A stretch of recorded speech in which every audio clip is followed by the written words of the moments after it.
ഗോവയിലെ BJP-ക്കാരോട് എന്തെങ്കിലും വൈരാഗ്യമുണ്ടെങ്കിൽ, മുഖ്യമന്ത്രി കസേര കിട്ടാത്തതിന് അദ്ദേഹത്തിന് എന്തെങ്കിലും സങ്കടമുണ്ടെങ്കിൽ, കഴുത കാമം കരഞ്ഞു തീർക്കുന്നത് പോലെ കേരളത്തിൽ വന്നല്ല കരഞ്ഞു തീർക്കേണ്ടത് എന്ന് പറയാൻ ഞങ്ങൾ ആഗ്രഹിക്കുകയാണ്. അല്ലാതെ കേരളത്തിലെ വിദ്യാർത്ഥികൾക്ക് ഇടയ്ക്ക് ഈ പണിയും കൊണ്ട് നടന്നാൽ അങ്ങനെ വെറുതെ വിടാനും നമ്മൾ തീരുമാനിച്ചു.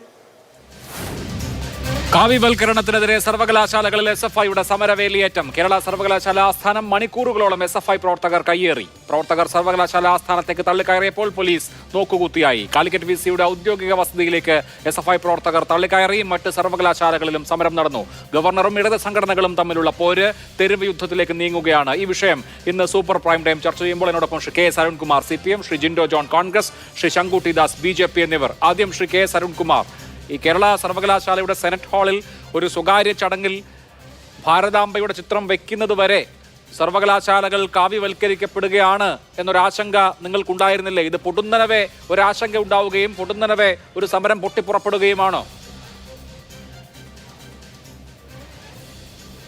ഇവിടെ കേരളത്തിൻ്റെ വിദ്യാഭ്യാസ മേഖല കാവ്യവൽക്കരിക്കുകയാണ് എന്ന് കൃത്യമായി മുന്നോട്ട് വെച്ചുകൊണ്ട്, ആശയം മുന്നോട്ട് വെച്ചുകൊണ്ട്, നിരവധി ഉദാഹരണങ്ങൾ പറഞ്ഞുകൊണ്ട്, നിരവധി പ്രക്ഷോഭത്തിൻ്റെ പാതയിൽ തന്നെയാണ് SFI.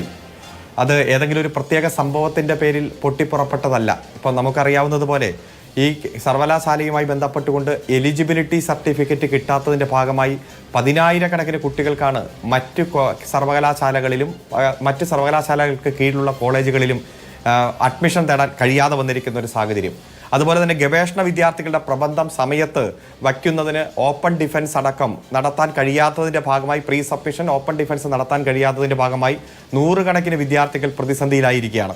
അതുപോലെ തന്നെ 200-300 PhD ഓരോ വർഷവും ഓരോ മാസവും അവാർഡ് ചെയ്തിരുന്നുവെങ്കിൽ ഇപ്പോൾ അതൊരു 10 എണ്ണത്തിലേക്ക് താഴെ വന്നിരിക്കുകയാണ്. അതുപോലെ സർവകലാശാലയുടെ നിർമ്മാണ പ്രവർത്തനങ്ങൾ ആകെ അധംപതിച്ച്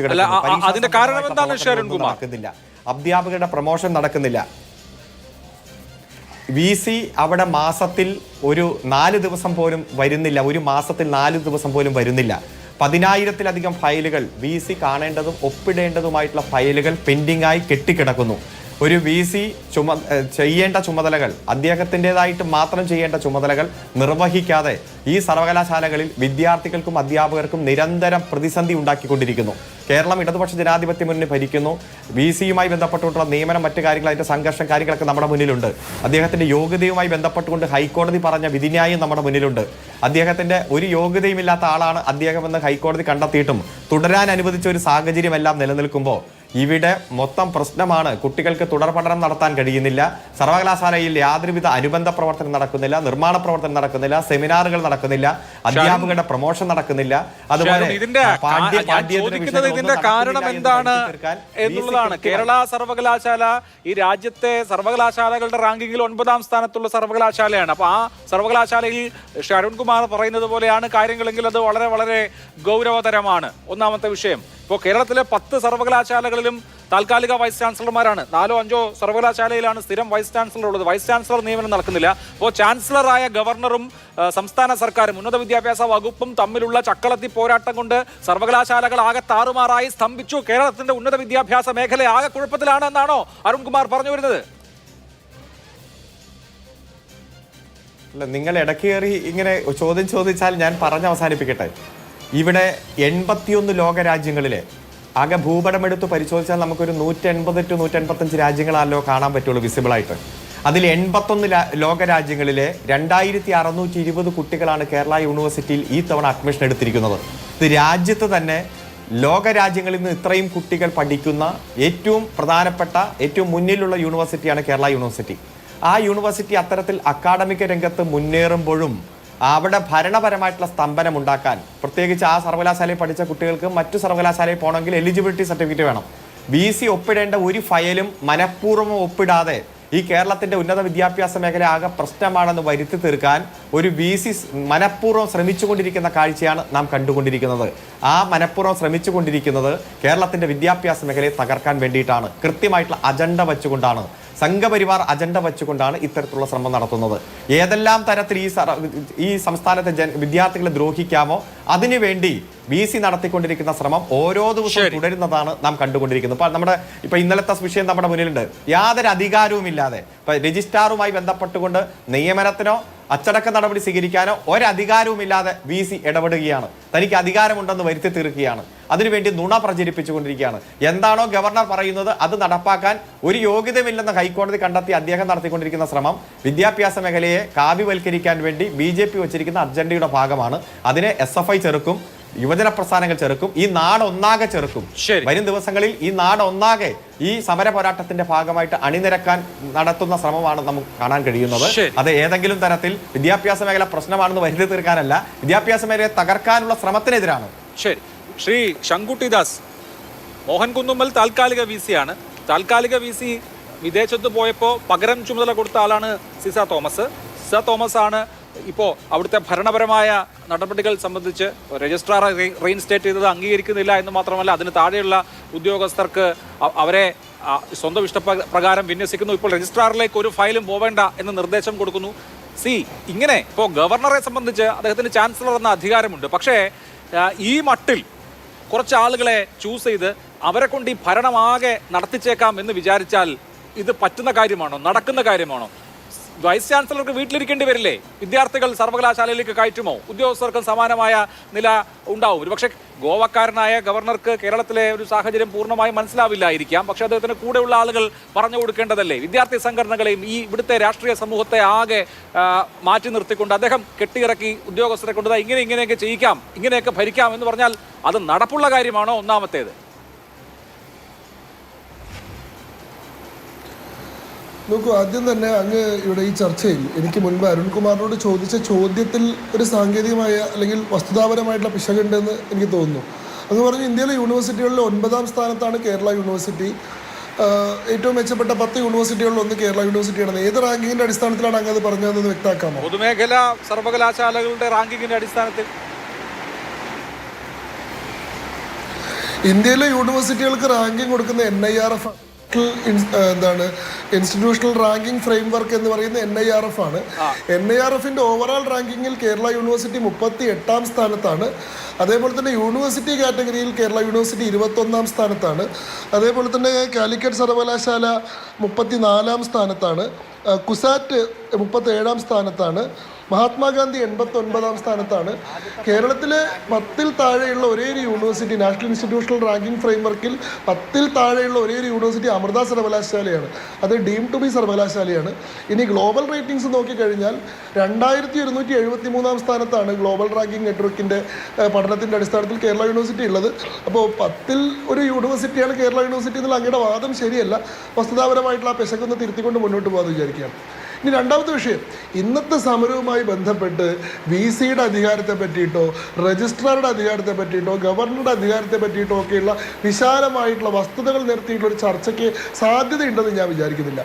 ഇന്നിവിടെ നടന്നിട്ടുള്ള ഈ സമര പ്രഹസനത്തിൻ്റെ ആകെ ലക്ഷ്യമെന്ന് പറയുന്നത് കഴിഞ്ഞ 5-6 ദിവസങ്ങളായിട്ട് കേരളത്തിൻ്റെ ആരോഗ്യ മേഖലയുടെ തകർച്ചയെ പറ്റി നിരന്തരമായിട്ടുള്ള ചർച്ചകൾ ഈ സമൂഹത്തിൽ ഉണ്ടായിക്കൊണ്ടിരിക്കുകയാണ്.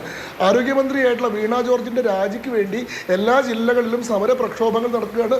സമൂഹത്തിൽ അവരുടെ രാജി ആവശ്യപ്പെട്ടുകൊണ്ടുള്ള മുറവിളികൾ ഉണ്ടായിക്കൊണ്ടിരിക്കുകയാണ്. ഈ സമയത്ത് ഈ പ്രതിഷേധങ്ങളെ മുഴുവൻ അവഗണിച്ചുകൊണ്ട് മുഖ്യമന്ത്രി വിദേശത്തേക്ക് ചികിത്സയ്ക്ക് വേണ്ടി പോയിരിക്കുകയാണ്. ഈ സാഹചര്യത്തിൽ സമരം കൊടുമ്പിരി കൊള്ളുന്ന സമയത്ത് മാധ്യമങ്ങളുടെയും സമൂഹത്തിൻ്റെയും ശ്രദ്ധ ഈ വിഷയത്തിൽ നിന്ന് തിരിച്ച് മറ്റൊരു വിഷയത്തിലേക്ക് കൊണ്ടുവരാൻ വേണ്ടി നടത്തിയിട്ടുള്ള ഫാർസായിട്ടുള്ളൊരു പ്രകടനം മാത്രമാണ് ഇന്നത്തെ സമരം. അല്ലാതെ എന്തെങ്കിലും ഒരു അജണ്ട വെച്ചിട്ടോ എന്തെങ്കിലും ഒരു ആവശ്യം മുൻനിർത്തിയിട്ടോ എന്തെങ്കിലും ഡിബേറ്റബിൾ ആയിട്ടുള്ളൊരു പോയിന്റ് നിർത്തിയിട്ടോ ഉള്ള ഒരു സമരമായിട്ട് അതിനെ കാണാൻ സാധിക്കില്ല. ഒന്ന്, ഇവിടെ ഭാരതാംബയുമായിട്ട് ബന്ധപ്പെട്ടിട്ടോ കാവ്യവൽക്കരണവുമായി ബന്ധപ്പെട്ടിട്ടോ ഒന്നുമുള്ള ഒരു ചർച്ചയ്ക്കുള്ളൊരു സ്കോപ്പില്ല. ആ വിഷയമൊക്കെ വളരെ മുന്നേ നമ്മൾ ചർച്ച ചെയ്ത് കഴിഞ്ഞിട്ടാണ്. ഞാൻ തന്നെ ഈ ചാനലിൽ വന്ന ധാരാളം തവണ ഗവർണറെ സംബന്ധിച്ചും ഭാരതാംബയെ പറ്റിയിട്ടും കാവ്യവൽക്കരണത്തെ പറ്റിയൊക്കെ സംസാരിക്കുന്നു.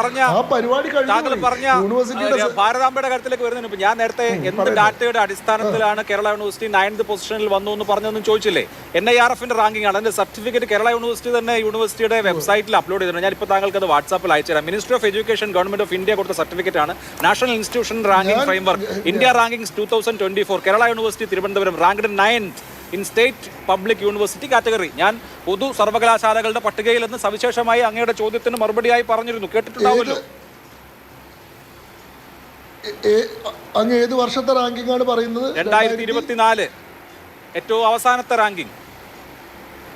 ഞാൻ താങ്കളുടെ ഉന്നത വിദ്യാഭ്യാസ മന്ത്രാലയം, മിനിസ്ട്രി ഓഫ് എഡ്യൂക്കേഷൻ കേരള യൂണിവേഴ്സിറ്റിക്ക് കൊടുത്ത സർട്ടിഫിക്കറ്റ് അങ്ങയുടെ വാട്സാപ്പിലേക്ക് ഒരു നിമിഷം കൊണ്ട് വാട്സാപ്പ് ചെയ്തുതരാം. നേരിട്ട് ബോധ്യപ്പെട്ടതിന് ശേഷം അങ്ങത് ക്ലാരിഫൈ ചെയ്താൽ മതിയാവും. ബാക്കി തുടർന്നുള്ള കാര്യങ്ങൾ പറഞ്ഞോളൂ. ശരി ഞാൻ ഈ ചർച്ചയിൽ കയറുന്നതിന് മുൻപേ തന്നെ ഇതുമായി ബന്ധപ്പെട്ട NIRFന്റെ റാങ്കിങ്ങും NICCയുടെ അക്രഡിഷനും ഗ്ലോബൽ റാങ്കിങ്സ് നോക്കിയിരുന്നു. അതിന്റെ അടിസ്ഥാനത്തിലാണ് ഞാൻ പറഞ്ഞത് യൂണിവേഴ്സിറ്റി റാങ്കിങ്ങിൽ 21-ാം സ്ഥാനത്തും 2024 തന്നെയാണ് ഞാനും പറയുന്നത് കേട്ടോ, തർക്കമില്ല. 21-ാം സ്ഥാനത്തും ഓവറോൾ കാറ്റഗറിയിൽ 38-ാം സ്ഥാനത്തുമാണെന്നുള്ളതാണ് ഞാൻ മനസ്സിലാക്കിയിട്ടുള്ള വിവരം. അത് ഞാനിവിടെ വെക്കുന്നു. ശരി, രണ്ടാമത്തെ വിഷയം ഈ പറയുന്ന കാവ്യവൽക്കരണവും ഭാരതാംബയും ഗവർണറും മിനിസ്ട്രി ഓഫ് എഡ്യൂക്കേഷന്റെ സർട്ടിഫിക്കറ്റ് ഞാൻ അങ്ങേക്ക് അയച്ചിട്ടുണ്ട്. ശരി, ഞാനത് നോക്കാം. അടുത്ത ഊഴത്തിൽ ഞാനത് ക്ലാരിഫൈ ചെയ്യാം. ഞാനത് നോക്കിയിട്ട് എനിക്ക് അടുത്ത ഒരു ഊഴം വരുമല്ലോ, ആ ഊഴം വരുമ്പോൾ ഞാൻ അതിന്റെ വസ്തുത എന്താണെന്ന് പരിശോധിച്ച് പറയാം. ശരി, ഈ വിഷയത്തിലേക്ക് ഈ ഗവർണർ കാവ്യവൽക്കരണത്തിനെതിരെ ശരി ഇനി ഞാൻ പറഞ്ഞു വന്ന വിഷയത്തിലേക്ക് വരട്ടെ.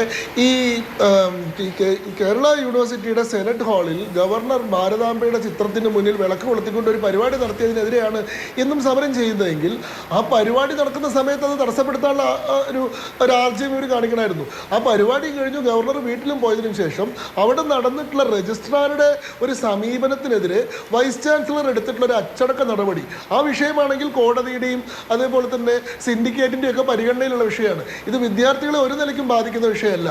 അത് യൂണിവേഴ്സിറ്റിക്കുള്ളിലെ ഒരു അഡ്മിനിസ്ട്രേറ്റീവ് ആയിട്ടുള്ള നടപടിയാണ്. വൈസ് ചാൻസലർ രജിസ്ട്രാർക്കെതിരെ നടപടിയെടുക്കുമ്പോൾ അതുകൊണ്ട് കോളേജുകളുടെ പ്രവർത്തനത്തെ അത് ബാധിക്കുന്നില്ല, അതുകൊണ്ട് പരീക്ഷാ നടത്തിപ്പിനെ ബാധിക്കുന്നില്ല, അതുകൊണ്ട് വിദ്യാർത്ഥികൾക്ക് ഹോൾ ടിക്കറ്റ് കിട്ടുന്നതിനെ ബാധിക്കുന്നില്ല, അവരുടെ മറ്റേതെങ്കിലും സർട്ടിഫിക്കറ്റുമായി വിഷയത്തെ ഒന്നും ഇത് ബാധിക്കുന്നില്ല. ഇത് യൂണിവേഴ്സിറ്റിക്കുള്ളിലെ ഒരു മൂപ്പിളമ തർക്കം, ഒരു അധികാരവുമായി ബന്ധപ്പെട്ടുള്ള ഒരു അഡ്മിനിസ്ട്രേറ്റീവ് തർക്കമാണ്. ആ തർക്കത്തിൽ ഹൈക്കോടതിയെ സമീപിക്കുകയും ഹൈക്കോടതിയിൽ നിന്ന് സ്റ്റേ കിട്ടാതെ വന്ന സാഹചര്യത്തിൽ നടപടിയെടുത്തിട്ടുള്ള VC ഇല്ലാത്ത സമയത്ത് ഈ പറയുന്ന സിൻഡിക്കേറ്റ് യോഗം വിളിച്ചു ചേർക്കുകയും അതിൽ താൽക്കാലിക VC ആ യോഗം പിരിച്ചുവിട്ടതിന് ശേഷം അജണ്ടയിൽ ഇല്ലാത്ത വിഷയമായിട്ട് അത് അവതരിപ്പിച്ചിട്ട് ആ സസ്പെൻഷൻ പിൻവലിക്കുകയും അതിൻ്റെ അടിസ്ഥാനത്തിൽ ഹൈക്കോടതിയിലുള്ള ഹർജി പിൻവലിക്കുകയൊക്കെ ചെയ്തുകൊണ്ട് കോടതിയിൽ നിന്നൊരു നീതി ആവശ്യമില്ല എന്നുള്ള നിലപാടിലേക്ക് ഇവരെത്തി. ആ വിഷയം അങ്ങനെ കഴിഞ്ഞു. അതിൻ്റെ മുകളിൽ ഈ ആക്ടിംഗ് VC ഹൈക്കോടതിയിൽ പോകുന്നുണ്ടെങ്കിൽ പോയിക്കോട്ടെ. ഇന്നിപ്പോൾ യൂണിവേഴ്സിറ്റിയിലേക്ക് സമരം നടത്തേണ്ട ആവശ്യം എന്താണുള്ളത്? ഈ ഭാരതാംബയുടെ വിഷയവും കഴിഞ്ഞു, ഈ പറയുന്ന VCയും രജിസ്ട്രാറും തമ്മിലുള്ള വിഷയവും കഴിഞ്ഞു. ഈ രണ്ട് വിഷയമാണെങ്കിൽ ഇപ്പോൾ ഈ നേരത്തെ പറഞ്ഞിട്ടുള്ള ഈ സംഭവങ്ങളും ഒന്നുമായി ബന്ധപ്പെട്ടതല്ല. യൂണിവേഴ്സിറ്റിയിൽ നിന്ന് ഈ പറയുന്ന എലിജിബിലിറ്റി സർട്ടിഫിക്കറ്റ് കൊടുക്കാത്തതുമായി ബന്ധപ്പെട്ടിട്ടോ തുടർ വിദ്യാഭ്യാസത്തിന് ഉള്ള സാധ്യതകൾ ഇല്ലാതാക്കുന്നതുമായി ബന്ധപ്പെട്ടിട്ടോ ഒന്നുമുള്ള വിഷയമല്ല. ഇവിടുത്തെ ഏറ്റവും പ്രധാനമായിട്ടുള്ള ഇവിടുത്തെ താല്പര്യം എന്ന് പറയുന്നത് എന്താണ്? ഈ സമൂഹത്തിൽ ഇപ്പോൾ കഴിഞ്ഞ കുറച്ച് ദിവസങ്ങളായി നടക്കുന്ന ആരോഗ്യ മേഖലയുമായി ബന്ധപ്പെട്ട ചർച്ചകളെ മാറ്റിമറിക്കുക എന്നുള്ളതാണ്. ആ സമരത്തിൻ്റെ ഒരു സംഘടന നിങ്ങൾ നോക്കിയാൽ മതി. ബ്രേക്കിംഗ് അവേഴ്സ്, അതായത് വാർത്തകൾ ബ്രേക്ക് ചെയ്യുന്ന സമയത്തോട് കൂടിയിട്ട് ഒരു സമരം വരുന്നു. VC ഇന്ന് ലീവായ ദിവസം VC ചേംബറിലില്ലെന്ന് ഉറപ്പുവരുത്തിക്കൊണ്ട് ഒരു പ്രത്യാഘാതവും ഉണ്ടാവില്ലെന്ന് ഉറപ്പുവരുത്തിക്കൊണ്ട് യൂണിവേഴ്സിറ്റിയിലേക്ക് അരച്ചു വരുന്നു. 1.5 മണിക്കൂറോളം പോലീസുകാർ ഒരു നടപടി എടുക്കാതെ അവിടെ നോക്കുകുത്തികളെ പോലെ നിൽക്കുന്നു. ഈ യൂണിവേഴ്സിറ്റി എന്ന് പറയുന്നത് വിദ്യാർത്ഥികളുടെ ഭാവിയെ പറ്റിയിട്ട് പ്രതിബദ്ധതയുള്ള ആളുകൾ ആലോചിക്കണം. ഏതാണ്ട് 1,15,000 വിദ്യാർത്ഥികളുടെ ജീവിതവുമായി ബന്ധപ്പെട്ട രേഖകൾ സൂക്ഷിക്കുന്ന സ്ഥലമാണ് ഈ യൂണിവേഴ്സിറ്റി. കോളേജിൽ സമരം നടത്തുന്ന പോലെയല്ല യൂണിവേഴ്സിറ്റിയിൽ സമരം നടത്തുന്നത്. യൂണിവേഴ്സിറ്റിയുടെ അഡ്മിനിസ്ട്രേറ്റീവ് കേന്ദ്രമാണ്, ഒരു ഭരണസിരാ കേന്ദ്രമാണ്. അവിടെ സൂക്ഷിച്ചിട്ടുള്ള രേഖകൾ, അവിടെ സൂക്ഷിച്ചിട്ടുള്ള ഡോക്യുമെന്റുകൾ ഇതെല്ലാം വളരെ വിലപ്പെട്ടതാണ്. അവിടേക്ക് എരിച്ചു കയറി അലങ്കോലം സൃഷ്ടിച്ച് ഏതെങ്കിലും ഒരു കടലാസ് നഷ്ടപ്പെട്ടാൽ അത് എത്ര വിദ്യാർത്ഥികളുടെ ഭാവിയാണ് ബാധിക്കുക? അവിടെ ഈ അതിക്രമം കാണിക്കുന്ന സമയത്ത് പോലീസ് ഒന്നും ചെയ്യാതെ നോക്കി നിൽക്കുകയാണ്. അതിനുശേഷം MV ഗോവിന്ദൻ വരുന്നു. ഈ സമരത്തിൻ്റെ ആവശ്യം എന്തായിരുന്നു? സമരത്തിൻ്റെ എന്തെങ്കിലും ഒരു മുദ്രാവാക്യം വിജയിച്ചിട്ടുണ്ടോ? ഇവിടെ എന്തെങ്കിലും ഡിമാൻഡ് അവിടെ നിന്ന് നടത്തി കൊടുക്കാമെന്നുള്ള ഉറപ്പ് കിട്ടിയിട്ടുണ്ടോ? ഒന്നും സംഭവിക്കുന്നില്ല. അതായത് ഇന്നത്തെ മാധ്യമങ്ങൾ ഇന്ന് വൈകുന്നേരത്തെ ചർച്ച എന്താണെന്ന് ഡിസൈഡ് ചെയ്യുന്ന സമയം 2:30 മണി 3 മണി വരെ ആ സമര കോലാഹലം ഇങ്ങനെ നിർത്തിക്കൊണ്ടുവന്നു. MV ഗോവിന്ദൻ വരുന്നു, ഒരു പ്രഖ്യാപനം നടത്തുന്നു. എല്ലാവരും ഒരാൾക്കെതിരെ ഒരു കേസും ഇല്ലാണ്ട് എല്ലാവരും മടങ്ങിപ്പോകുന്നു. അതിലൊരു വിദ്യാർത്ഥി നേതാവ് മാധ്യമങ്ങളോട് പറയുന്ന പോലുണ്ട്, ഞാനത് ചാനൽ ചർച്ച കാണുന്ന സമയത്ത് ഒരു വിദ്യാർത്ഥി നേതാവ് പറയുന്നുണ്ട്, ഇതാണ് ഇന്നത്തെ ചർച്ച, നിങ്ങൾ ഈ വിഷയം ഇന്ന് ചർച്ച ചെയ്യാൻ തയ്യാറാവണം, ഇവിടെ യൂണിവേഴ്സിറ്റിയുമായി ബന്ധപ്പെട്ട വിഷയങ്ങൾ ഇന്ന് എല്ലാ മാധ്യമങ്ങളും ചർച്ച ചെയ്യണമെന്ന്. അപ്പോൾ വളരെ കരുതി കൂട്ടി ഇവിടെ നിൽക്കുന്ന ആരോഗ്യ മേഖലയുമായി ബന്ധപ്പെട്ട വിഷയങ്ങളിൽ നിന്നെല്ലാം ചർച്ച വഴിതിരിക്കാനും ഈ യൂണിവേഴ്സിറ്റിയിൽ ഇല്ലാത്തൊരു പ്രശ്നം കഴിഞ്ഞു പോയിട്ടുള്ള 2 സംഭവങ്ങൾക്ക് ശേഷം ആ സമയത്തൊന്നും യാതൊന്നും ചെയ്യാതെ ഇല്ലാത്തടത്ത്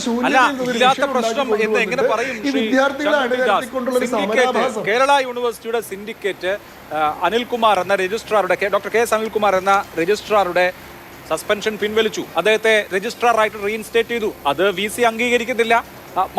ആ സമയത്ത് VC പുതിയ ഒരാളെ രജിസ്ട്രാറുടെ ചുമതലയിലേക്ക് വെക്കുകയാണ്. അപ്പോൾ ഒരു സർവകലാശാലയ്ക്ക് 2 രജിസ്ട്രാർ ഉണ്ടായി. ഇന്നലെയാണ് ഈ സംഭവം.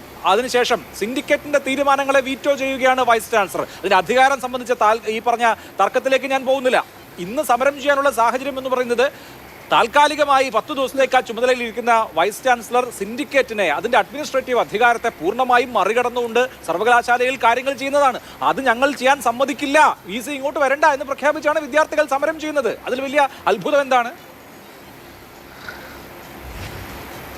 നോക്കൂ, ഇന്നത്തെ സമരത്തിന്റെ ആവശ്യം രജിസ്ട്രാറുടെ സസ്പെൻഷൻ പിൻവലിച്ചിട്ടുള്ള നടപടി VC അംഗീകരിക്കണം എന്നതായിരുന്നോ? ആവശ്യമോ അങ്ങ് സമരത്തിന്റെ ഏതെങ്കിലും ഘട്ടത്തിൽ കേട്ടോ? ഞാൻ കേട്ടില്ല.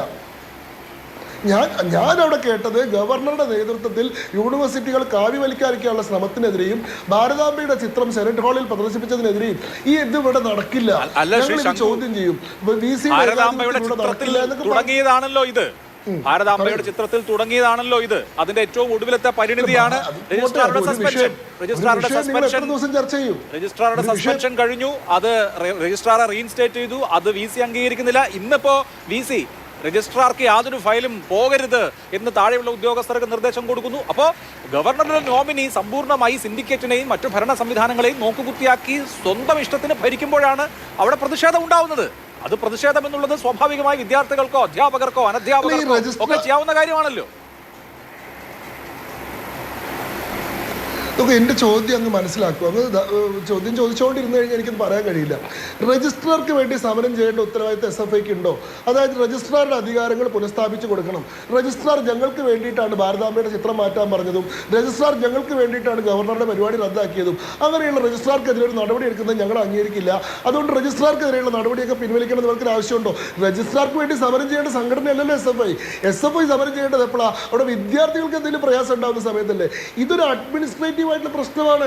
ഇത് ഈ സിസ്റ്റത്തിനുള്ള 2 ഉദ്യോഗസ്ഥന്മാർ തമ്മിൽ ഉള്ള ഒരു അധികാരവുമായി ബന്ധപ്പെട്ടിട്ടുള്ള തർക്കമാണ്. അതിന് എന്താ റെമഡി? രജിസ്ട്രാറിന്റെ ഹൈക്കോടതി സിൻഡിക്കേറ്റ് മുഖാന്തരം നടപടി അധികാര തർക്കമായി കാണാൻ കഴിയില്ല. അതിന് കൃത്യമായ രാഷ്ട്രീയമുണ്ട്. ആ ഒരു രാഷ്ട്രീയ പക്ഷത്താണ് SFI, മറുപക്ഷത്താണ് ഗവർണർ. അത് നമ്മൾ ഗവർണറും വേറൊരു ഇൻസ്റ്റിറ്റ്യൂഷനും തമ്മിലുള്ള തർക്കമായി തന്നെയും കാണേണ്ടതില്ല. മുഴുവനായിക്കോട്ടെ, പെട്ടെന്ന് കണ്ടുപിടിയോ ഇനി അടുത്ത പോയിന്റിലേക്ക്. അല്ല, പൊളിറ്റിക്കൽ ലൈൻ ഉണ്ടെന്നൊക്കെ നിങ്ങൾ വരുത്തിക്കോളൂ. ഞാൻ പറയട്ടെ, പൊളിറ്റിക്കൽ ലൈൻ ഉണ്ടെന്നൊക്കെ നിങ്ങൾ വരുത്തിക്കോളൂ. ഇവിടെ ഞാൻ കാണുന്ന 3 ഗതികേടാണ്. ഒന്ന്, ഭരിക്കുന്ന പാർട്ടി പ്രതിസന്ധിയിലാവുന്ന സമയത്ത് അവരെ രക്ഷിക്കാൻ വേണ്ടി വിദ്യാർത്ഥികളെ വരെ അണിനിരത്തിക്കൊണ്ട് ഇല്ലാത്ത വിഷയത്തിന് മേലെ സമരപ്രഹസനം നടത്തുന്ന SFIയുടെ ഒരു ഗതികേട്.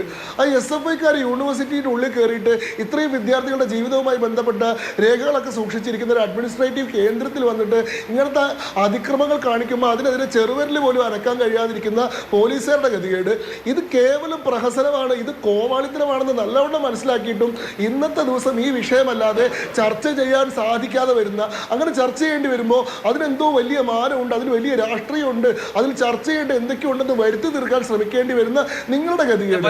ഈ 3 ഗതികേടുകളല്ലാതെ സാമാന്യ ജനത്തെ ബാധിക്കുന്ന, വിദ്യാർത്ഥി സമൂഹത്തെ ബാധിക്കുന്നതായ സർവകലാശാലകളിലേക്ക് പുറപ്പുറത്തോട് ചാടിയൊക്കെ പല ആളുകളും അതിൻ്റെ അഡ്മിനിസ്ട്രേറ്റീവ് രീതിയിലേക്ക് എത്തുന്നത് ഞാൻ അതിൻ്റെ വിശദമായ അടുത്ത ഘട്ടത്തിൽ ചർച്ച ചെയ്യാം. അപ്പോൾ നമുക്ക് ഇതിൻ്റെ കൺക്ലൂഷനിൽ പൂർണ്ണമായി മനസ്സിലാവും. പക്ഷേ ജിൻഡോ ജോൺ, ഇവിടെ കോൺഗ്രസിൻ്റെ വിദ്യാർത്ഥി സംഘടനകളും കോൺഗ്രസും ഒക്കെ എവിടെയാണ്? ഇന്നത്തെ ദ ന്യൂ ഇന്ത്യൻ എക്സ്പ്രസ് പത്രത്തിൻ്റെ ഒരു ഹെഡിങ് ഞാൻ വായിക്കാം. Parivar outfit steel show in higher education sector as Congress becomes mere spectator. അങ്ങനെ ഇത് വളരെ ഗൗരവതരമായൊരു വിഷയമാണ്. കോൺഗ്രസ് ഒരു മൂക സാക്ഷിയായി നിൽക്കേണ്ടി വരികയാണോ ഇവിടെ?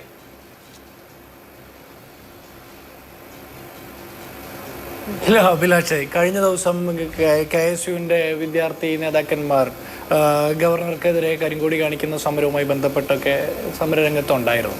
അപ്പോൾ ഇവിടെ ഇന്നത്തെ സമരമാണല്ലോ നമ്മുടെ ചർച്ച. ഒരു കാര്യം ആദ്യമേ പറയാം, SFIക്കാർ സമരം ചെയ്യേണ്ടതാണ്. അവർ ഏത് വിഷയത്തിൽ സമരം ചെയ്യണമെന്നും എപ്പോൾ ചെയ്യണമെന്നും തീരുമാനിക്കാനുള്ള സ്വാതന്ത്ര്യം ആ സംഘടനയ്ക്കുണ്ട്.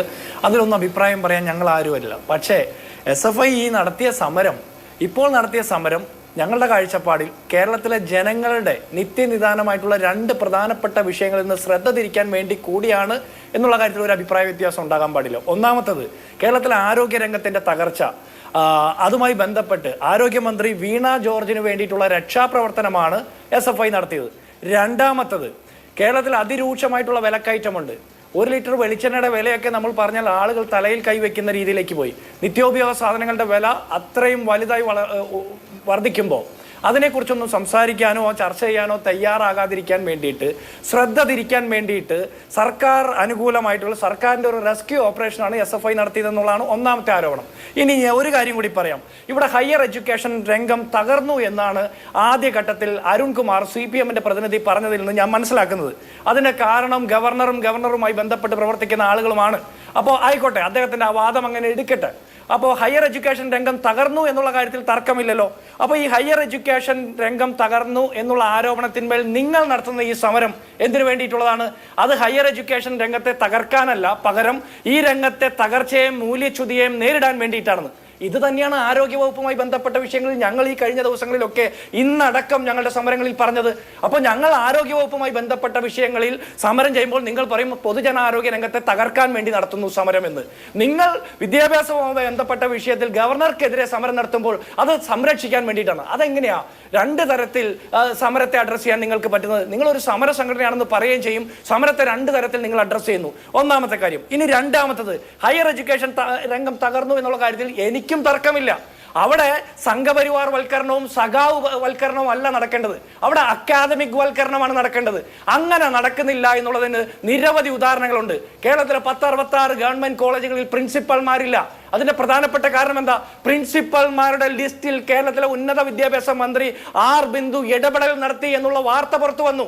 അങ്ങനെ ഇടപെടൽ നടത്തിയതുമായി ബന്ധപ്പെട്ട് വലിയ വിവാദം വന്നപ്പോൾ അങ്ങനെ പ്രിൻസിപ്പൽ നിയമനം വേണ്ടെന്ന് വെച്ചു. കേരളത്തിലെ 13ൽ 12 യൂണിവേഴ്സിറ്റികളിലും സ്ഥിരമായിട്ട് വൈസ് ചാൻസലർമാരില്ല. അല്ലെങ്കിൽ ഈ നിങ്ങൾ പറഞ്ഞ എലിജിബിലിറ്റി സർട്ടിഫിക്കറ്റ് അടക്കം നിരവധിയായിട്ടുള്ള സർട്ടിഫിക്കറ്റുകൾ കൊടുക്കാനായിട്ടുള്ള സാഹചര്യങ്ങളില്ല. നേരെ ചൊവ്വ പരീക്ഷ നടത്തുന്നില്ല, പരീക്ഷാ പേപ്പറുകൾ കാണുന്നില്ല, മാർക്ക് ലിസ്റ്റുകൾ വിദ്യാർത്ഥികൾക്ക് കിട്ടുന്നില്ല, അവരുടെ ഭാവി ഇരുളടയുന്നു. ഇങ്ങനെ നിരവധിയായിട്ടുള്ള സംഭവങ്ങൾ. താങ്കൾ പിന്നെ പറഞ്ഞു PhD-യുമായി ബന്ധപ്പെട്ട വിഷയമൊക്കെ. ഇവിടെ PhD-യുമായി ബന്ധപ്പെട്ട നിരവധി വിഷയങ്ങൾ പറയാനുണ്ട്. മുഖ്യമന്ത്രിയുടെ നവകേരള ഫെലോഷിപ്പ് കിട്ടാത്തതിന്റെ പേരിൽ ദുരിതത്തിലായ ചെറുപ്പക്കാർ, റിസർച്ച് ചെയ്യുന്ന കുട്ടികളൊക്കെ സ്വിഗ്ഗിക്കും സൊമാറ്റോയ്ക്കും വേണ്ടിയിട്ട് ഭക്ഷണ വിതരണത്തിൽ ഏർപ്പെട്ടിരിക്കുന്ന വാർത്തയൊക്കെ കഴിഞ്ഞ ദിവസങ്ങളൊക്കെ വന്നിട്ടുള്ളതാണ്. അപ്പൊ നിരവധി പ്രശ്നങ്ങൾ ഹയർ എഡ്യൂക്കേഷനുമായി ബന്ധപ്പെട്ടുണ്ട്. അതിന്റെ പൂർണ്ണ ഉത്തരവാദിത്തം ഗവർണർക്കല്ല, പകുതി ഉത്തരവാദിത്തം കേരളത്തിലെ ഉന്നത വിദ്യാഭ്യാസ വകുപ്പിനും അതിന് നേതൃത്വം കൊടുക്കുന്ന ആർ ബിന്ദുവിനും പിണറായി വിജയൻ സർക്കാരിനുമാണ്. പകുതി ഉത്തരവാദിത്തമാണ് ഗവർണർക്കുള്ളൂ. ഈ ഗവർണറും സർക്കാരും ചക്രവർത്തി പോരാട്ടത്തിനിടയ്ക്ക് മാത്രമാണോ നിങ്ങൾ കാണുന്നത്? അതിന് പിന്നിൽ ഒരു പൊളിറ്റിക്കൽ പ്രൊജക്റ്റും ഇല്ല, കാര്യങ്ങളെല്ലാം നിഷ്കളങ്കമാണ് എന്നാണോ വിചാരിക്കുന്നത്? നോക്കൂ, ഇപ്പോ BJP-ക്ക് അല്ലെങ്കിൽ സംഘപരിവാറിന് കേരളത്തിലെ സർവകലാശാല സിൻഡിക്കേറ്റിലൊക്കെ എത്ര അംഗങ്ങളുണ്ട്? കേരള സർവകലാശാലയിൽ 2 അംഗങ്ങൾ BJP-ക്കും 1 അംഗമാണ് കോൺഗ്രസിനുള്ളത്. കേരളത്തിലെ സർവകലാശാല സിൻഡിക്കേറ്റുകളിലേക്ക്, വിവിധ ചെയറുകളിലേക്ക് സംഘപരിവാർ ആശയമുള്ള ആളുകൾ വരുന്നത് കുഴപ്പമില്ല എന്നാണോ വിചാരിക്കുന്നത് താങ്കൾ? അത് എങ്ങനെ വരുന്നു എന്നുള്ളത് ശ്രദ്ധേയമാണ്. ഗവർണർ നോമിനേറ്റ് ചെയ്യുന്നു സെനറ്റ് അംഗങ്ങളെ, പിന്നീട് നടക്കുന്ന തെരഞ്ഞെടുപ്പ് വഴിയാണ് സിൻഡിക്കേറ്റിലേക്ക് വരുന്നത്. വളഞ്ഞ വഴിയിലൂടെയാണ് വരുന്നത്. കേരളത്തിലെ സർവകലാശാല വൈസ് ചാൻസലർമാർ ഗവർണറുമായി നേരിട്ട് അടുപ്പമുള്ള, അതല്ലെങ്കിൽ ആ പ്രത്യയശാസ്ത്രമായി നേരിട്ട് റിപ്പോർട്ട് ചെയ്യുന്ന ആളുകളായി വരുന്നത്. എന്തിന് കോൺഗ്രസ് അധ്യാപക സംഘടനയുടെ നേതാക്കളായിരുന്ന ആളുകൾ പോലും നോക്കൂ. Doctor P. രവീന്ദ്രൻ, അദ്ദേഹം ഇന്നലെ കഴിഞ്ഞ ദിവസം സേവാഭാരതിയുടെ പരിപാടിക്ക് പോകുന്നത് കണ്ടു. കാലിക്കറ്റ് യൂണിവേഴ്സിറ്റിയിലെ കോൺഗ്രസ് അധ്യാപക സംഘടനാ നേതാവായിരുന്നു. അപ്പോൾ ഈ രംഗം സമ്പൂർണ്ണമായി കേന്ദ്രം ഭരിക്കുന്ന പാർട്ടി നിയന്ത്രണാധികാരത്തിലേക്ക് കൊണ്ടുവരുന്നതിൽ രാഷ്ട്രീയമായ ഒരു പ്രശ്നവുമില്ല. വിലക്കയറ്റവും ആരോഗ്യ മേഖലയിൽ പ്രശ്നങ്ങളൊക്കെ അവിടെ ഉണ്ട്, ഇല്ലാത്ത വിഷയമൊന്നുമല്ല, അതുണ്ട്. പക്ഷേ മറ്റേ കാര്യം കുഴപ്പമില്ലാത്ത കാര്യമാണ് എന്ന് ഒരു നിലപാടിലെത്തിയോ കോൺഗ്രസ്? അല്ല, ഞാൻ അങ്ങനെയല്ലല്ലോ എത്തിയത്. ഞാൻ പറഞ്ഞതിൽ നിന്ന് അഭിലാഷ് അങ്ങനെ തെറ്റിദ്ധരിച്ചെങ്കിൽ താങ്കൾ എന്നോട് ക്ഷമിക്കണം. ഞാൻ അങ്ങനെയല്ല ഉദ്ദേശിച്ചത്. ഇവിടെ ജനങ്ങളുടെ നിത്യനിദാനമായിട്ടുള്ള പ്രശ്നങ്ങളിൽ നിന്ന് ശ്രദ്ധ തിരിക്കപ്പെടാൻ പാടില്ല. വിലക്കയറ്റവും ആരോഗ്യരംഗവുമായി ബന്ധപ്പെട്ട വിഷയങ്ങൾ തന്നെ ചർച്ച ചെയ്യപ്പെടണം. അതോടൊപ്പം കേരളത്തിലെ ഉന്നത വിദ്യാഭ്യാസ രംഗത്ത് ഗവർണറുടെ നേതൃത്വത്തിൽ നടക്കുന്ന RSS വൽക്കരണത്തിനെതിരെയും പ്രതിഷേധങ്ങൾ ഉണ്ടാവണം. അതുപോലെ ഉന്നത വിദ്യാഭ്യാസത്തിന്റെ തകർച്ചയിൽ ഉന്നത വിദ്യാഭ്യാസ മന്ത്രിക്ക്, ഉന്നത വിദ്യാഭ്യാസ വകുപ്പിനുമുള്ള ആ ബന്ധങ്ങളെ കുറിച്ചിട്ടും അവരുടെ റോളിനെ കുറിച്ചും ചർച്ചയുണ്ടാകണം. ഞാൻ എന്റെ പോയിന്റ് ഫിനിഷ് ചെയ്യുന്നതിന് മുമ്പാണ് താങ്കൾ ഇടപെട്ടത്. അതുകൊണ്ടാണ് അത് ക്ലാരിറ്റി വരാതിരുന്നത്. ഒന്ന്, കേരളത്തിലെ SFI നടത്തുന്ന ഈ സമരം സർട്ടിഫിക്കറ്റുകൾ നേരാവണ്ണം കൊടുക്കാത്തതിന്റെ പേരിലോ, നേരാവണ്ണം എക്സാംസ് നടത്താത്തതിന്റെ പേരിലോ, എക്സാമിന്റെ റിസൾട്ട് പബ്ലിഷ് ചെയ്യാത്തതിന്റെ പേരിലോ, ഉത്തരക്കടലാസുകൾ കാണാതായതിന്റെ പേരിലോ, വൈസ് ചാൻസലർമാരും അല്ലെങ്കിൽ സർക്കാർ മെഡിക്കൽ കോളേജുകളിൽ പ്രിൻസിപ്പൽമാരില്ലാത്തതിന്റെ പേരിലോ, ഉന്നത വിദ്യാഭ്യാസ രംഗത്തെ മൂല്യച്യുതിയുടെ പേരിലല്ല ഈ സമരം. ഇത് ഗവർണർക്കെതിരെ, RSS വൽക്കരണത്തിനെതിരെയുള്ള സമരമാണ്. ആ സമരത്തിന്റെ ആ മെറിറ്റ് ഞാൻ എടുക്കുന്നു. ഒരു കാര്യം ചോദിക്കട്ടെ, ഇതേ SFI കേരളത്തിലുള്ള സമയത്തല്ലേ പിണറായി വിജയന്റെ ഇഷ്ടക്കാരനായിട്ടുള്ള ഗോപിനാഥ് രവീന്ദ്രനെ കണ്ണൂർ യൂണിവേഴ്സിറ്റിയുടെ വൈസ് ചാൻസലറായിട്ട് വെക്കുകയും കണ്ണൂർ യൂണിവേഴ്സിറ്റിയുടെ കരിക്കുലത്തിനകത്ത്, സിലബസിനകത്ത് ബെഞ്ച് ഓഫ് തോട്ട്സ് പഠിപ്പിക്കാൻ വെക്കുകയും ചെയ്തത്? അപ്പോൾ ഈ SFI കണ്ടില്ലേ, ഈ RSSകാരായിട്ടുള്ള ഗവർണർമാർ കേരളത്തിൽ വന്ന് നിരവധി പ്രവർത്തനങ്ങൾ നടത്തിയപ്പോൾ ഇവരാരും കണ്ടില്ലേ? ഇങ്ങനെ നിരവധി സംഭവങ്ങൾ കേരളത്തിൽ നടന്നിട്ടുണ്ട്. ഇവിടെ ഒറ്റപ്പെട്ട ഒരു സംഭവത്തിന്റെ പേരിലല്ല സമരം നടത്തേണ്ടത്. കേരളത്തിൽ ഗവർണർമാർ ആരിഫ് മുഹമ്മദ് ഖാന്റെ കാലം തൊട്ട് ആർലേക്കറുടെ കാലം വരെ നിരവധിയായ സംഭവങ്ങളുണ്ട്. സംഘപരിവാരവൽക്കരണത്തിന്റെ അതിനെതിരെ ആദ്യം തൊട്ട് കൃത്യമായിട്ട് സൂചന കൊടുക്കുകയും നേരിട്ട് സമരം ചെയ്യുകയും പ്രതിഷേധിക്കുകയും ചെയ്ത് കോൺഗ്രസും UDF-ഉം അല്ലേ? ആരിഫ് മുഹമ്മദ് ഖാനെതിരെ പ്രമേയം കൊണ്ടുവന്നപ്പോ ഞങ്ങൾക്കെതിരെ ആയിരുന്നില്ലേ ഗവർണറും സർക്കാരും? അതുപോലെ ആർലേക്കർ വന്നപ്പോൾ ഈ ആർലേക്കർ RSSന്റെ ഏജന്റ് ആണെന്നും പറഞ്ഞ് അയാളെക്കെതിരെ സമരം ചെയ്യണം, അയാളെ എതിർക്കണം എന്ന് പറഞ്ഞ് കോൺഗ്രസിനെ ആക്ഷേപിക്കുന്ന നിലപാടല്ലേ CPM എടുത്തത്? ബീഹാറിൽ ആർലേക്കർക്കെതിരെ സമരം ചെയ്ത കോൺഗ്രസ് ഗാന്ധി വിരുദ്ധമായിട്ടുള്ള പ്രസ്താവന നടത്തിയതിന്റെ പേരിൽ CPM എന്തെങ്കിലും ചെയ്തോ? CPM പക്വമതിയായ ഗവർണർ എന്ന് പറഞ്ഞ വലിയ കിരീടം ചൂടിക്കൊടുക്കുകയാണ് ചെയ്തത്. ഈ ഗവർണർ പക്വമതിയാണെന്നാണ് പിണറായി വിജയന്റെ സ്റ്റേറ്റ്മെന്റ്. ഈ ഗവർണർക്ക് അനുകൂലമായിട്ടുള്ള സ്റ്റേറ്റ്മെന്റ് ആയിരുന്നു MV ഗോവിന്ദന്റെ ഭാഗത്തു നിന്ന് ഉണ്ടായത്. ദേശാഭിമാനി പത്രത്തിൽ ലേഖനം എഴുതുന്ന സാഹചര്യം ഉണ്ടായിരുന്നു. ഇതേ ഗവർണറുടെ സാന്നിധ്യത്തിൽ പ്രഭാത ഭക്ഷണവും പ്രാതൽ നയതന്ത്രവും നടത്തുന്ന സാഹചര്യം ഉണ്ടായിരുന്നു. ഇതേ ഗവർണറെ മറ്റ് 2 RSSകാരായിട്ടുള്ള ഗവർണർമാരെയും അത്താഴ വിരുന്നിന് പിണറായി വിജയൻ ക്ഷണിക്കുന്ന സാഹചര്യം ഉണ്ടായിരുന്നു. അപ്പോൾ ഈ ഗവർണർ ഇവരുടെ ഇഷ്ടക്കാരനല്ലാതെ ആകുന്നത് എപ്പോഴാ? ഇവരുമായിട്ടുള്ള കച്ചവടത്തിനകത്ത്, പങ്കു കച്ചവടത്തിനകത്ത് അഭിപ്രായ വ്യത്യാസം വരുമ്പോൾ. ഇനി ഭാരതാംബ ചിത്രവുമായി ബന്ധപ്പെട്ട വിവാദമാണെങ്കിൽ ഈ ഗവർണർ വന്നിട്ട് ആദ്യം ചെയ്തത് പഹൽഗാം ആക്രമണവുമായി ബന്ധപ്പെട്ട വിഷയത്തിൽ സെമിനാർ സംഘടിപ്പിക്കാൻ ഗുരുമൂർത്തിയെ കൊണ്ടുവന്ന് രാജ്ഭവനിൽ സെമിനാർ നടത്തിയപ്പോൾ പ്രതിപക്ഷം എതിർത്തു. മുഖ്യമന്ത്രി ഒരു അക്ഷരം പറഞ്ഞോ? അക്ഷരം പറഞ്ഞില്ലല്ലോ. അപ്പോൾ ആദ്യം മുതൽ ഈ നിമിഷം വരെ ആർലേക്കറെ എതിർക്കണം എന്നുള്ള നിലപാടാണ് കോൺഗ്രസിനും UDF-നും ഉള്ളത്. പക്ഷേ അത് ജനകീയ വിഷയങ്ങളിൽ ശ്രദ്ധ തിരിക്കാനുള്ള ചക്രത്തി പോരാട്ടമായി മാറാൻ പാടില്ല. ശരി, അതാണ് കോൺഗ്രസിന്റെ നിലപാട്. K. അരുൺകുമാർ, ഇതിപ്പോ കേരളത്തിന്റെ സെൻട്രൽ നറേറ്റീവായി കൊണ്ടുവന്നാൽ കിട്ടുന്ന പൊളിറ്റിക്കൽ ഡിവിഡൻസ് ആണോ ഈ സമരത്തിന്റെ ഉദ്ദേശ ലക്ഷ്യം?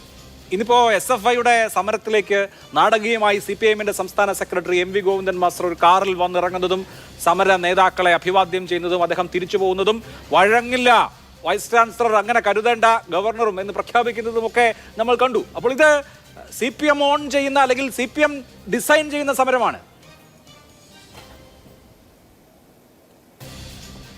ഇവിടെ ഈ സമരത്തെ എതിർത്തുകൊണ്ട് BJP-യുടെയും കോൺഗ്രസിൻ്റെയും പ്രതിനിധികൾ എത്ര ഒരുമയോടെ അവരുടെ ഐക്യത്തോടെ ഉപമയോടെ ഒരേപോലെ കാര്യങ്ങൾ പറഞ്ഞത് നമ്മൾ കേട്ടല്ലോ. ഈ കേരളത്തിൽ ചർച്ച ചെയ്യപ്പെടുന്ന മറ്റ് വിഷയങ്ങളിൽ നിന്ന് ശ്രദ്ധ തെറ്റിക്കാൻ വേണ്ടിയിട്ടാണെന്ന് രണ്ടുപേരുടെ അഭിപ്രായത്തിൽ ഒരു വാക്ക്, ഒരു പുള്ളി കോമയുടെ വ്യത്യാസം പോലും ഇല്ല. ഇവിടെ വിദ്യാർത്ഥികളെ ബാധിക്കുന്ന പ്രശ്നങ്ങളിൽ SFI ഇടപെടുന്നു. ഞാൻ പറഞ്ഞല്ലോ, ഈ കേരള സർവകലാശാലയ്ക്ക് കീഴിലുള്ള 4 ജില്ലകളിലെ 100 കണക്കിന് കോളേജുകളിലെ കുട്ടികളുടെ ഡിഗ്രി സർട്ടിഫിക്കറ്റ് ഒപ്പിടാൻ ഇവിടുത്തെ വൈസ് ചാൻസലർ തയ്യാറാകുന്നില്ല. അവിടെ പഠിച്ച കുട്ടികൾക്ക് എലിജിബിലിറ്റി സർട്ടിഫിക്കറ്റ് ഒപ്പിടാൻ തയ്യാറാകുന്നില്ല. വൈസ് ചാൻസലറുടെ ഓഫീസിൽ തന്നെ 10,000 കണക്കിന് കുട്ടികളുമായി ബന്ധപ്പെട്ടുകൊണ്ടുള്ള ഫയൽ പെൻഡിംഗ് ആണ്. ഒരു അക്കാഡമിക് കാര്യങ്ങളും നടക്കുന്നില്ല. ഡിഗ്രി സർട്ടിഫിക്കറ്റിൽ ഒപ്പിടില്ല, എലിജിബിലിറ്റി സർട്ടിഫിക്കറ്റ് ഒപ്പിടില്ല. അതുപോലെ കൃത്യമായിട്ട് അവരുടെ ഗവേഷണ വിദ്യാർത്ഥികൾക്ക് ഒരു ഘട്ടം പോലും മുന്നോട്ട് പോകാൻ പറ്റാത്ത സാഹചര്യം. ഇത് വിദ്യാർത്ഥി പ്രസ്ഥാനങ്ങളല്ലാതെ മറ്റാരേറ്റെടുക്കും? KSUവിനെ നമ്മൾ കാണാറില്ല കുറേ നാളായിട്ട്. യൂത്ത് കോൺഗ്രസ് ഉണ്ടായിരുന്നു, അവർ ചൂരൽമല മുണ്ടക്കയുടെ പേരിൽ വീണ്ടും പിരിക്കാൻ പോയിരിക്കുകയാണ്. ഇവിടെ വിദ്യാർത്ഥി പ്രസ്ഥാനങ്ങൾ അവരെ ബാധിക്കുന്ന ഏറ്റവും പ്രധാനപ്പെട്ട വിഷയം ഏറ്റെടുത്തുകൊണ്ട് സമരം നടത്തുമ്പോൾ ആ സമരത്തെ തള്ളിപ്പറയാൻ വേണ്ടിയിട്ടാണ്, ചാനൽ ചർച്ചകളിൽ ചർച്ചയുണ്ടാക്കാൻ വേണ്ടിയിട്ടാണ് ഇത്തരം സമരം നടത്തുന്നത് എന്ന് ഈ കേരളത്തിന്റെ വിദ്യാഭ്യാസ മേഖല തകർക്കാൻ ശ്രമിച്ചുകൊണ്ടിരിക്കുക. ഇപ്പൊ ഇവിടെ പറഞ്ഞില്ലേ സർവകലാശാലയുടെ കണക്ക്, ഈ രാജ്യത്തെ ഏറ്റവും 13 പ്രധാനപ്പെട്ട സർവകലാശാലയുടെ കണക്കിൽ 3 സർവകലാശാല നമ്മുടെ കൊച്ചു കേരളത്തിൽ നിന്നാണ്. ഈ രാജ്യത്തെ ഏറ്റവും പ്രധാനപ്പെട്ട 100 കോളേജുകളുടെ ലിസ്റ്റ് പുറത്തു വന്നപ്പോൾ അതിൽ 20 കോളേജുകൾ നമ്മുടെ കൊച്ചു കേരളത്തിൽ നിന്നാണ്. ഈ രാജ്യത്തെ ഏറ്റവും മികച്ച സർക്കാർ കോളേജുകളുടെ ലിസ്റ്റ് വന്നപ്പോൾ അതിൽ 2ാം സ്ഥാനം എറണാകുളം മഹാരാജാസ് കോളേജാണ്. അപ്പൊ ഇത്തരത്തിൽ ഉന്നത വിദ്യാഭ്യാസ രംഗത്ത് വലിയ കുതിപ്പുണ്ടാക്കുമ്പോഴും ഈ കേരളത്തെ തകർക്കാൻ വേണ്ടിയിട്ടുള്ള ഗൂഢാലോചനയുമായി ഇറങ്ങിത്തിരിച്ചിരിക്കുന്നത് കേന്ദ്രം ഭരിക്കുന്ന BJP സർക്കാർ, അവർ നോമിനേറ്റ് ചെയ്ത് കൊണ്ടുവരുന്ന ഗവർണർമാർ.